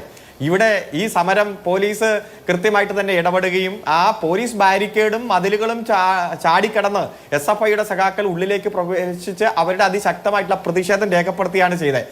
ഇവിടെ ഇത്രയും സംസാരിക്കുമ്പോഴും ഇവിടെ ഗവർണർ ചെയ്യുന്നതിൽ എന്തെങ്കിലും തെറ്റോ, VC ചെയ്യുന്നത് ഗുരുതരമായിട്ടുള്ള പിശകോ, അക്കാഡമിക് സമൂഹത്തെ ബാധിക്കുന്ന പ്രശ്നം എന്ന രൂപത്തിൽ ഇടപെടാനോ കോൺഗ്രസിന്റെ പ്രതിനിധി തയ്യാറായില്ല. കുറെ വർഷങ്ങളായി അവർ പറഞ്ഞുകൊണ്ടിരിക്കുന്ന എഴുതി തയ്യാറാക്കിയ കുറെ തിയറി ഉണ്ട്. അത് വന്ന് ഇങ്ങനെ വായിക്കുക എന്നല്ലാതെ ഏതെങ്കിലും തരത്തിൽ ഈ വിഷയത്തെ മെറിറ്റിൽ ഇടപെടാൻ അദ്ദേഹം തയ്യാറായോ? താങ്കൾ ആങ്കർ എന്ന രൂപത്തിൽ ചോദിച്ചല്ലോ, നിങ്ങൾക്ക് ഈ കൃത്യമായിട്ടുള്ള RSSന്റെ അജണ്ട നടപ്പാക്കുന്ന പ്രക്രിയക്കെതിരെ നിങ്ങൾക്ക് അഭിപ്രായമില്ലേ എന്ന് ചോദിക്കുമ്പോൾ അദ്ദേഹം പറയില്ല. ഇപ്പൊ ഒറ്റ കാര്യം ചോദിക്കാം, 2011 മുതൽ 26 വരെ UDFന്റെ ഗവൺമെന്റ്, ആ സമയത്ത് അവർ വച്ച, നമുക്കറിയാം ആ സമയത്ത് കേന്ദ്രത്തും കോൺഗ്രസിന്റെ നേതൃത്വത്തിലുള്ള ഗവൺമെന്റാണ് ആദ്യത്തെ 3 വർഷം. കേന്ദ്രം കോൺഗ്രസ് ഭരിക്കുമ്പോൾ വച്ച ഗവർണറാണ് ആ സമയത്തുള്ളത്. അതിനുശേഷം ആരിഫ് മുഹമ്മദ് ഖാൻ വരുമ്പോഴാണ് ഇവിടെ പ്രശ്നമുണ്ടായത്. നിങ്ങൾ സൂപ്പർ മുഖ്യമന്ത്രി എന്നെല്ലാം പറഞ്ഞ് SFIക്കാരുടെ വാഹനം കാണുമ്പോൾ അല്ലെങ്കിൽ SFIക്കാർ വാഹനം തടയുമ്പോൾ ചാടിയിടങ്ങുന്ന ഗവർണറെ വലിയ തരത്തിൽ ഹീറോ ആക്കി ചിത്രീകരിച്ചതും ഒക്കെ നമ്മുടെ മുന്നിലുണ്ട്. ആ സമയത്തെല്ലാം ഫലം നിങ്ങൾക്കും കിട്ടിയിട്ടുണ്ട്, ഫ്രൂട്ട്ഫുൾ റിസൾട്ട് നിങ്ങൾക്ക് കിട്ടിയിട്ടുണ്ട്. സെനറ്റിലേക്കും സിൻഡിക്കേറ്റിലുമെല്ലാം കോൺഗ്രസിന്റെയും ലീഗിന്റെയും BJPയുടെയും നേതാക്കന്മാരെ ഒരേപോലെയാണ് അദ്ദേഹം അതിലേക്ക് നോമിനേറ്റ് ചെയ്യപ്പെടുന്ന സാഹചര്യം ഉണ്ടായത്. അന്നും ഇന്നും ഇത്തരത്തിലുള്ള വർഗീയവൽക്കരണത്തിനെതിരെ അതിശക്തമായിട്ടുള്ള പോരാട്ടം സംഘടിപ്പിക്കുന്ന ഇടതുപക്ഷമാണ്, CPM ആണ്, വിദ്യാർത്ഥി സംഘടന SFI ആണ്. ഇപ്പൊ വന്നിട്ട് ആരോപണം ഉന്നയിക്കുമ്പോൾ ഏതെങ്കിലും അതിൽ കൃത്യമായിട്ട് പറയാൻ കഴിയുന്നുണ്ടോ? ഇപ്പൊ ഒരു പുതിയ ഗവർണർ വരുന്നു, അദ്ദേഹത്തെ സ്വീകരിക്കുക എന്നുള്ള മുഖ്യമന്ത്രിയുടെ കടമയാണ്. പോകുമ്പോൾ യാത്ര അയക്കുക എന്നുള്ളത് ഒരു ഭരണഘടനാ സ്ഥാപനത്തിന്റെ ഹെഡ് എന്ന രൂപത്തിലല്ലേ? യാത്ര അയച്ചില്ലേ, ഒരുമിച്ച് ചായ കുടിച്ചില്ലേ എന്നല്ല വലിയ ആരോപണമായിട്ട് ഉന്നയിക്കുമ്പോൾ ആ ഗവർണർ ചെയ്യുന്ന ഏതു ചെയ്തിയാണ് ഞങ്ങൾ എതിർക്കാത്തത്?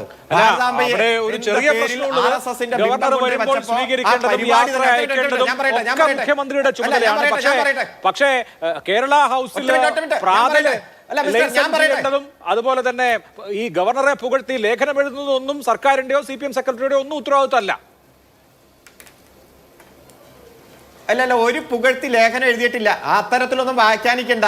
ആ ഗവർണറുടെ ഭവനത്തിൽ കൃത്യമായി ഒരു പരിപാടി നടത്തുമ്പോൾ അതിൽ ഭാരതാംബയുടെ ചിത്രം വച്ചിട്ട്, ഭാരതാംബയുടെ പേരിൽ RSSന്റെ ആ ബിംബം വച്ചിട്ടുണ്ടെന്ന് ബോധ്യപ്പെട്ടപ്പോൾ ആ പരിപാടി അവിടെ നിന്ന് മാറ്റുകയാണ് ചെയ്തത്. അതിനുശേഷം അവിടെ നടന്ന പരിപാടിയിൽ ഇത് ശ്രദ്ധയിൽപ്പെട്ടപ്പോൾ അവിടെ തന്നെ പ്രതിഷേധം രേഖപ്പെടുത്തി പുറകോട്ട് വരികയാണ് വിദ്യാഭ്യാസ മന്ത്രി ശിവൻകുട്ടി ചെയ്തത്. എവിടെയൊക്കെ പ്രതിഷേധം രേഖപ്പെടുത്തേണ്ടതോ കൃത്യമായിട്ടുള്ള പ്രതിഷേധം രേഖപ്പെടുത്തിയിട്ടുണ്ട്. അത് അന്നും ചെയ്തിട്ടുണ്ട്, ഇന്നും ചെയ്യും, നാളെയും ചെയ്യും. അതിനൊന്നും ഒരു മടിയുമില്ല. ഈ രാജ്യത്ത് തന്നെ ആഗോളവൽക്കരണ നയങ്ങൾക്ക് ബദൽ സൃഷ്ടിച്ചുകൊണ്ട് നിലനിൽക്കുന്ന LDF ഗവൺമെന്റ് തകർക്കുക, വിദ്യാഭ്യാസ മേഖലയെ തകർക്കുക, ആ വിദ്യാഭ്യാസ മേഖലയിൽ RSSന്റെ ബിരുദം അടിച്ചേൽപ്പിക്കുക, ആ ശ്രമത്തിനെതിരെ ഉജ്ജ്വലമായിട്ടുള്ള പോരാട്ടം നടക്കുക. ഒരു സംശയവും വേണ്ട അതില്. ശരി, എന്തായാലും BJP സർക്കാർ അധികാരത്തിൽ വന്നതിന് ശേഷം ആദ്യമായി കേരളത്തിലേക്ക് നിയോഗിച്ച ഗവർണർ ആരിഫ് മുഹമ്മദ് ഖാൻ അല്ല, അത് P സദാശിവമായിരുന്നു മോദി സർക്കാരിന്റെ ഒന്നാം ടേമിന്റെ കാലത്ത്. അവസാനത്തെ 3 മിനിറ്റുകളാണ്. ശങ്കുട്ടിദാസ്, താങ്കൾ നേരത്തെ ഈ ജീവൽ പ്രധാനമായ വിഷയങ്ങളൊക്കെ ഇത്തരം വിഷയങ്ങളിൽ തട്ടി മാറിപ്പോകുന്നു എന്ന് പറഞ്ഞല്ലോ. അതിനിപ്പോ ഈ ഡോക്ടർ KS അനിൽകുമാറിനെ സിൻഡിക്കേറ്റ് അതിന്റെ അധികാരം ഉപയോഗിച്ച് രജിസ്ട്രാറായി നിയോഗിച്ചത് ഗവർണർ അംഗീകരിച്ചാൽ ആ പ്രശ്നം അവസാനിച്ചല്ലോ. പിന്നെ ഈ സമരത്തിന് പ്രസക്തിയില്ല. അതുപോലെ ഗവർണർ അദ്ദേഹത്തിന്റെ സ്വകാര്യ ചടങ്ങുകളിൽ ഉപയോഗിക്കുന്ന ഭാരതാമ്മ ചിത്രം ഔദ്യോഗിക ചടങ്ങുകളിലേക്ക് കൊണ്ടുപോകാതിരുന്നാൽ ആ വിവാദവും കഴിയും. അല്ല നോക്ക്, ആ വിവാദമൊക്കെ നമ്മൾ ചർച്ച ചെയ്ത് കഴിഞ്ഞാണ്. ഗവർണർ അദ്ദേഹത്തിന്റെ സ്വകാര്യ ചടങ്ങിലല്ലേ ഈ പറയുന്ന ഇവരുടെ വിഷയം എന്താണ്? യൂണിവേഴ്സിറ്റി സെനറ്റ് ഹാളിൽ ഒരു സ്വകാര്യ സംഘടന ആ ഹാള് വാടകയ്ക്ക് എടുത്ത് നടത്തിയിട്ടുള്ള ഒരു സ്വകാര്യ ചടങ്ങിലല്ലേ അദ്ദേഹം വിളക്ക് കൊളുത്തിയത്. അവിടെ വാടക കൊടുത്തിട്ട് ആ മുറി എടുക്കുന്ന ആർക്കും അവരുടെ ഇഷ്ടപ്രകാരമുള്ള എന്ത് ചിത്രമോട് ഉപയോഗിച്ചൂടെ? അതിലെന്താണ് ഒരു പൊതു ചടങ്ങിന്റെ ഔദ്യോഗിക ചടങ്ങിന്റെ എന്ത് സ്വഭാവമാണ് പത്മനാഭ സേവാ സമിതി പരിപാടിയാണത്? അതൊന്നുമല്ലല്ലോ ഇവിടുത്തെ വിഷയം. ഇനി രജിസ്ട്രാർക്കെതിരെയുള്ള നടപടി ഗവർണർ അംഗീകരിച്ചാൽ, അല്ലെങ്കിൽ അദ്ദേഹത്തിന്റെ സസ്പെൻഷൻ പിൻവലിച്ച നടപടി ഗവർണർ അംഗീകരിച്ചാൽ ഈ പ്രശ്നം മുഴുവൻ തീരുമെന്ന് അങ്ങ് പറയുമ്പോൾ അതാണോ ഇവിടുത്തെ ആകെ പ്രശ്നം? അങ്ങനെയാണെങ്കിൽ ഇപ്പോൾ ഈ പറഞ്ഞിട്ടുള്ള നേരത്തെ വൈസ് ചാൻസലർക്കെതിരെ ഉന്നയിച്ചിട്ടുള്ള ഈ ആരോപണങ്ങൾ മുഴുവൻ അതോടുകൂടി അവസാനിക്കുമോ? ഈ സർട്ടിഫിക്കറ്റ് കൊടുക്കുന്നില്ല, വിദ്യാർത്ഥികൾ കാത്തുകെട്ടി നിൽക്കേണ്ടി വരുന്നു, ഫയലുകൾ ഒപ്പിടുന്നില്ല തുടങ്ങിയിട്ടുള്ള ഒരു പിടി പരാതികൾ ഈ പശ്ചാത്തലത്തിലാണ് ഉന്നയിച്ചത്. ഈ പ്രശ്നം അംഗീകരിച്ചു കഴിഞ്ഞാൽ ബാക്കി എല്ലാ പ്രശ്നവും പരിഹരിക്കുമെന്ന് പറയുമ്പോൾ യഥാർത്ഥത്തിൽ ഈ പറഞ്ഞ നിരത്തിയിട്ടുള്ള കാര്യങ്ങളൊന്നും അല്ല പ്രശ്നം. ഈ വിഷയത്തിലേക്ക് ശ്രദ്ധ വീണ്ടും കൊണ്ടുവരാനും വലിയ വിഷയങ്ങളിൽ നിന്ന് ശ്രദ്ധ തിരിക്കാനുള്ള ശ്രമമാണ് എന്നുള്ളത് വ്യക്തമാണല്ലോ. ഏതായാലും ഇവിടെ കേരളം ഈ കഴിഞ്ഞ ദിവസങ്ങളിൽ ചർച്ച ചെയ്തുകൊണ്ടിരുന്ന ഏറ്റവും പ്രധാനമായിട്ടുള്ള പ്രശ്നം ഇപ്പോഴും പരിഹരിക്കപ്പെടാതെ നിൽക്കുകയാണ്. കേരളത്തിൽ ആരോഗ്യ മേഖലയുടെ പ്രശ്നത്തിൽ വീണ ജോർജ് എന്ന് പറയുന്ന മന്ത്രിയുടെ രാജിക്ക് വേണ്ടിയിട്ടുള്ള ആവശ്യം ഇപ്പോഴും കൂടെ അവസാനിച്ചിട്ടില്ല. അതിനെ ഇത്തരത്തിലുള്ള ചർച്ചകൾ കൊണ്ട് ഇല്ലാതാക്കാമെന്ന് CPM ധരിക്കുന്നുണ്ടെങ്കിൽ അത് ഇല്ലാതാവില്ല. നാളെയും ആ വിഷയം എളുപ്പം അവസാനിക്കുന്ന ഒരു വിഷയമല്ല. ജിൻഡോയ്ക്ക് എന്തെങ്കിലും പ്രതികരിക്കാനുണ്ടെങ്കിൽ അതിലേക്ക്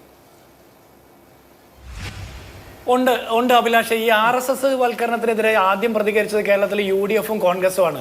ആരിഫ് മുഹമ്മദ് ഖാന്റെ നടപടിക്കെതിരെ പ്രമേയം കൊണ്ടുവന്നപ്പോൾ ആ പ്രമേയത്തെ എതിർക്കുകയാണ് CPMും LDF സർക്കാരും ചെയ്തത്. അതിനുശേഷം ആർലേക്കർ വന്നപ്പോൾ വരുന്നതിന് മുമ്പേ ഞങ്ങൾ സൂചനകൾ കൊടുത്തതാണ് ഇത് നമ്മൾ തടയപ്പെടേണ്ടതാണ്, RSS വൽക്കരണത്തിന് വേണ്ടിയിട്ട് വരുന്നതാണ്, അപ്പോൾ ഇതിൽ ജാഗ്രത വേണമെന്ന് പറഞ്ഞപ്പോൾ അത്താഴ വിരുന്ന് കൊടുക്കുകയും പ്രഭാത വിരുന്ന് കൊടുക്കുകയും ചെയ്തു. ഇനി അരുൺകുമാറോട് ഒരു കാര്യം ചോദിക്കട്ടെ. കേരള ഹൗസിൽ പ്രഭാത വിരുന്ന് കൊടുത്തപ്പോൾ മുഖ്യമന്ത്രിയും ആർലേക്കറും നിർമ്മലാ സീതാരാമനും സംസാരിച്ചത് എന്തായിരുന്നു എന്ന് വെളിപ്പെടുത്താൻ ഇതുവരെ സാധിച്ചിട്ടുണ്ടോ? KV തോമസിന് പിന്നെ കടലയും പുട്ടും കടലയും ഒക്കെ തൊണ്ടയിൽ കുടുങ്ങിക്കൊണ്ട് മിണ്ടാൻ പറ്റില്ല. നിങ്ങൾക്ക് എങ്ങനെ വെളിപ്പെടുത്താമോ എന്തായിരുന്നു RSS കാരനായിട്ടുള്ള ഗവർണറും കേരളത്തിലെ CPMന്റെ മുഖ്യമന്ത്രിയും തമ്മിലുള്ള ആ രഹസ്യ ചർച്ചയിൽ എന്തായിരുന്നു അവിടുത്തെ ചർച്ചാ വിഷയം? നിങ്ങൾക്ക് പറയാൻ പറ്റുമോ? നിങ്ങൾ ഈ സമരം നടത്തുന്നത് വിളനിലം സമരം പണ്ട് നിങ്ങൾ നടത്തിയില്ലേ? ഒരുപാട് വിദ്യാർത്ഥികളുടെ മാർക്ക് ലിസ്റ്റ് കീറിക്കളഞ്ഞ്, ഒരുപാട് വിദ്യാർത്ഥികളുടെ ചോദ്യപേപ്പർ ഉത്തരക്കടലാസ് കീറിക്കളഞ്ഞ് ആ സമരത്തിന്റെ അവസാനം എന്തായിരുന്നു? നിങ്ങൾ കുറെ സമരങ്ങൾ നടത്തിയിട്ടുണ്ട്. എന്റെ റിസൾട്ട് എന്തായിരുന്നു കൂടി SFI നിങ്ങൾ നടത്തുന്ന സമരം ജനശ്രദ്ധ തിരിക്കാൻ വേണ്ടിയിട്ട് ഭൂരിപക്ഷമുള്ള കേന്ദ്ര ഗവൺമെന്റ് ഒരു ഗവർണറെ നിശ്ചയിക്കുമ്പോൾ അത് തടയാൻ കഴിയുന്ന വഴി എന്താണെന്ന് പറഞ്ഞു തന്നാൽ നന്നായി. മൃഗീയ ഭൂരിപക്ഷമുള്ള കേന്ദ്ര ഗവൺമെന്റ് ഒരു സംസ്ഥാനത്തേക്ക് ഒരു ഗവർണറെ നിശ്ചയിക്കുമ്പോൾ ആ ഗവർണറെ തടയാൻ കഴിയുന്ന വഴി തടയൂ എന്ന് ഞങ്ങൾ പറഞ്ഞു എന്നാണ് പറഞ്ഞത്. നിങ്ങൾ ഈ പറഞ്ഞതല്ലാതെ ഒരു പ്രതിഷേധം ഇതുവരെ നടത്തിയിട്ടുണ്ടോ? ഒരു പ്രക്ഷോഭം ഇതുവരെ നടത്തിയിട്ടുണ്ടോ? നാട്ടുകൊണ്ട് എന്ത് പറയാം? ഒരൊറ്റ പ്രക്ഷോഭം എവിടെ പോയി KSU, എവിടെ പോയി യൂത്ത് കോൺഗ്രസ്? ഒരക്ഷരം ഇതുവരെ ഉരിയാടിയിട്ടില്ല. ഒരക്ഷരം ഈ വർത്തമാനങ്ങൾ തകർക്കാൻ ഗവർണറെ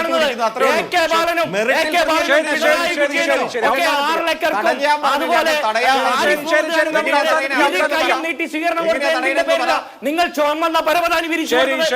അവസാനിപ്പിക്കാൻ നമുക്ക് എന്തായാലും വളരെ നന്ദി 3 പേർക്കും. വിളനിലം സമരത്തിന് ശേഷം കേരള സർവകലാശാല അങ്കണം കണ്ട ഏറ്റവും വലിയൊരു സമരത്തിനാണ് ഇന്ന് SFIയുടെ നേതൃത്വത്തിൽ അവിടെ സാക്ഷ്യം വഹിച്ചത്. ഇതിന് തുടർച്ചയുണ്ടാകുമോ? വരുന്ന ദിവസങ്ങളിലും ഗവർണർ നിയോഗിച്ച VCമാർക്ക് സർവകലാശാലയിൽ കയറാൻ പറ്റാത്ത സാഹചര്യം ഉണ്ടാകുമോ? അങ്ങനെ ഉണ്ടായാൽ എന്തായിരിക്കും അതിന്റെ പരിണിത ഫലം? കാത്തിരുന്ന് കാണേണ്ട കാര്യമാണ്. വളരെ നന്ദി 3 പേർക്കും. സൂപ്പർ പ്രൈം ടൈം അവസാനിച്ചു. നമസ്കാരം.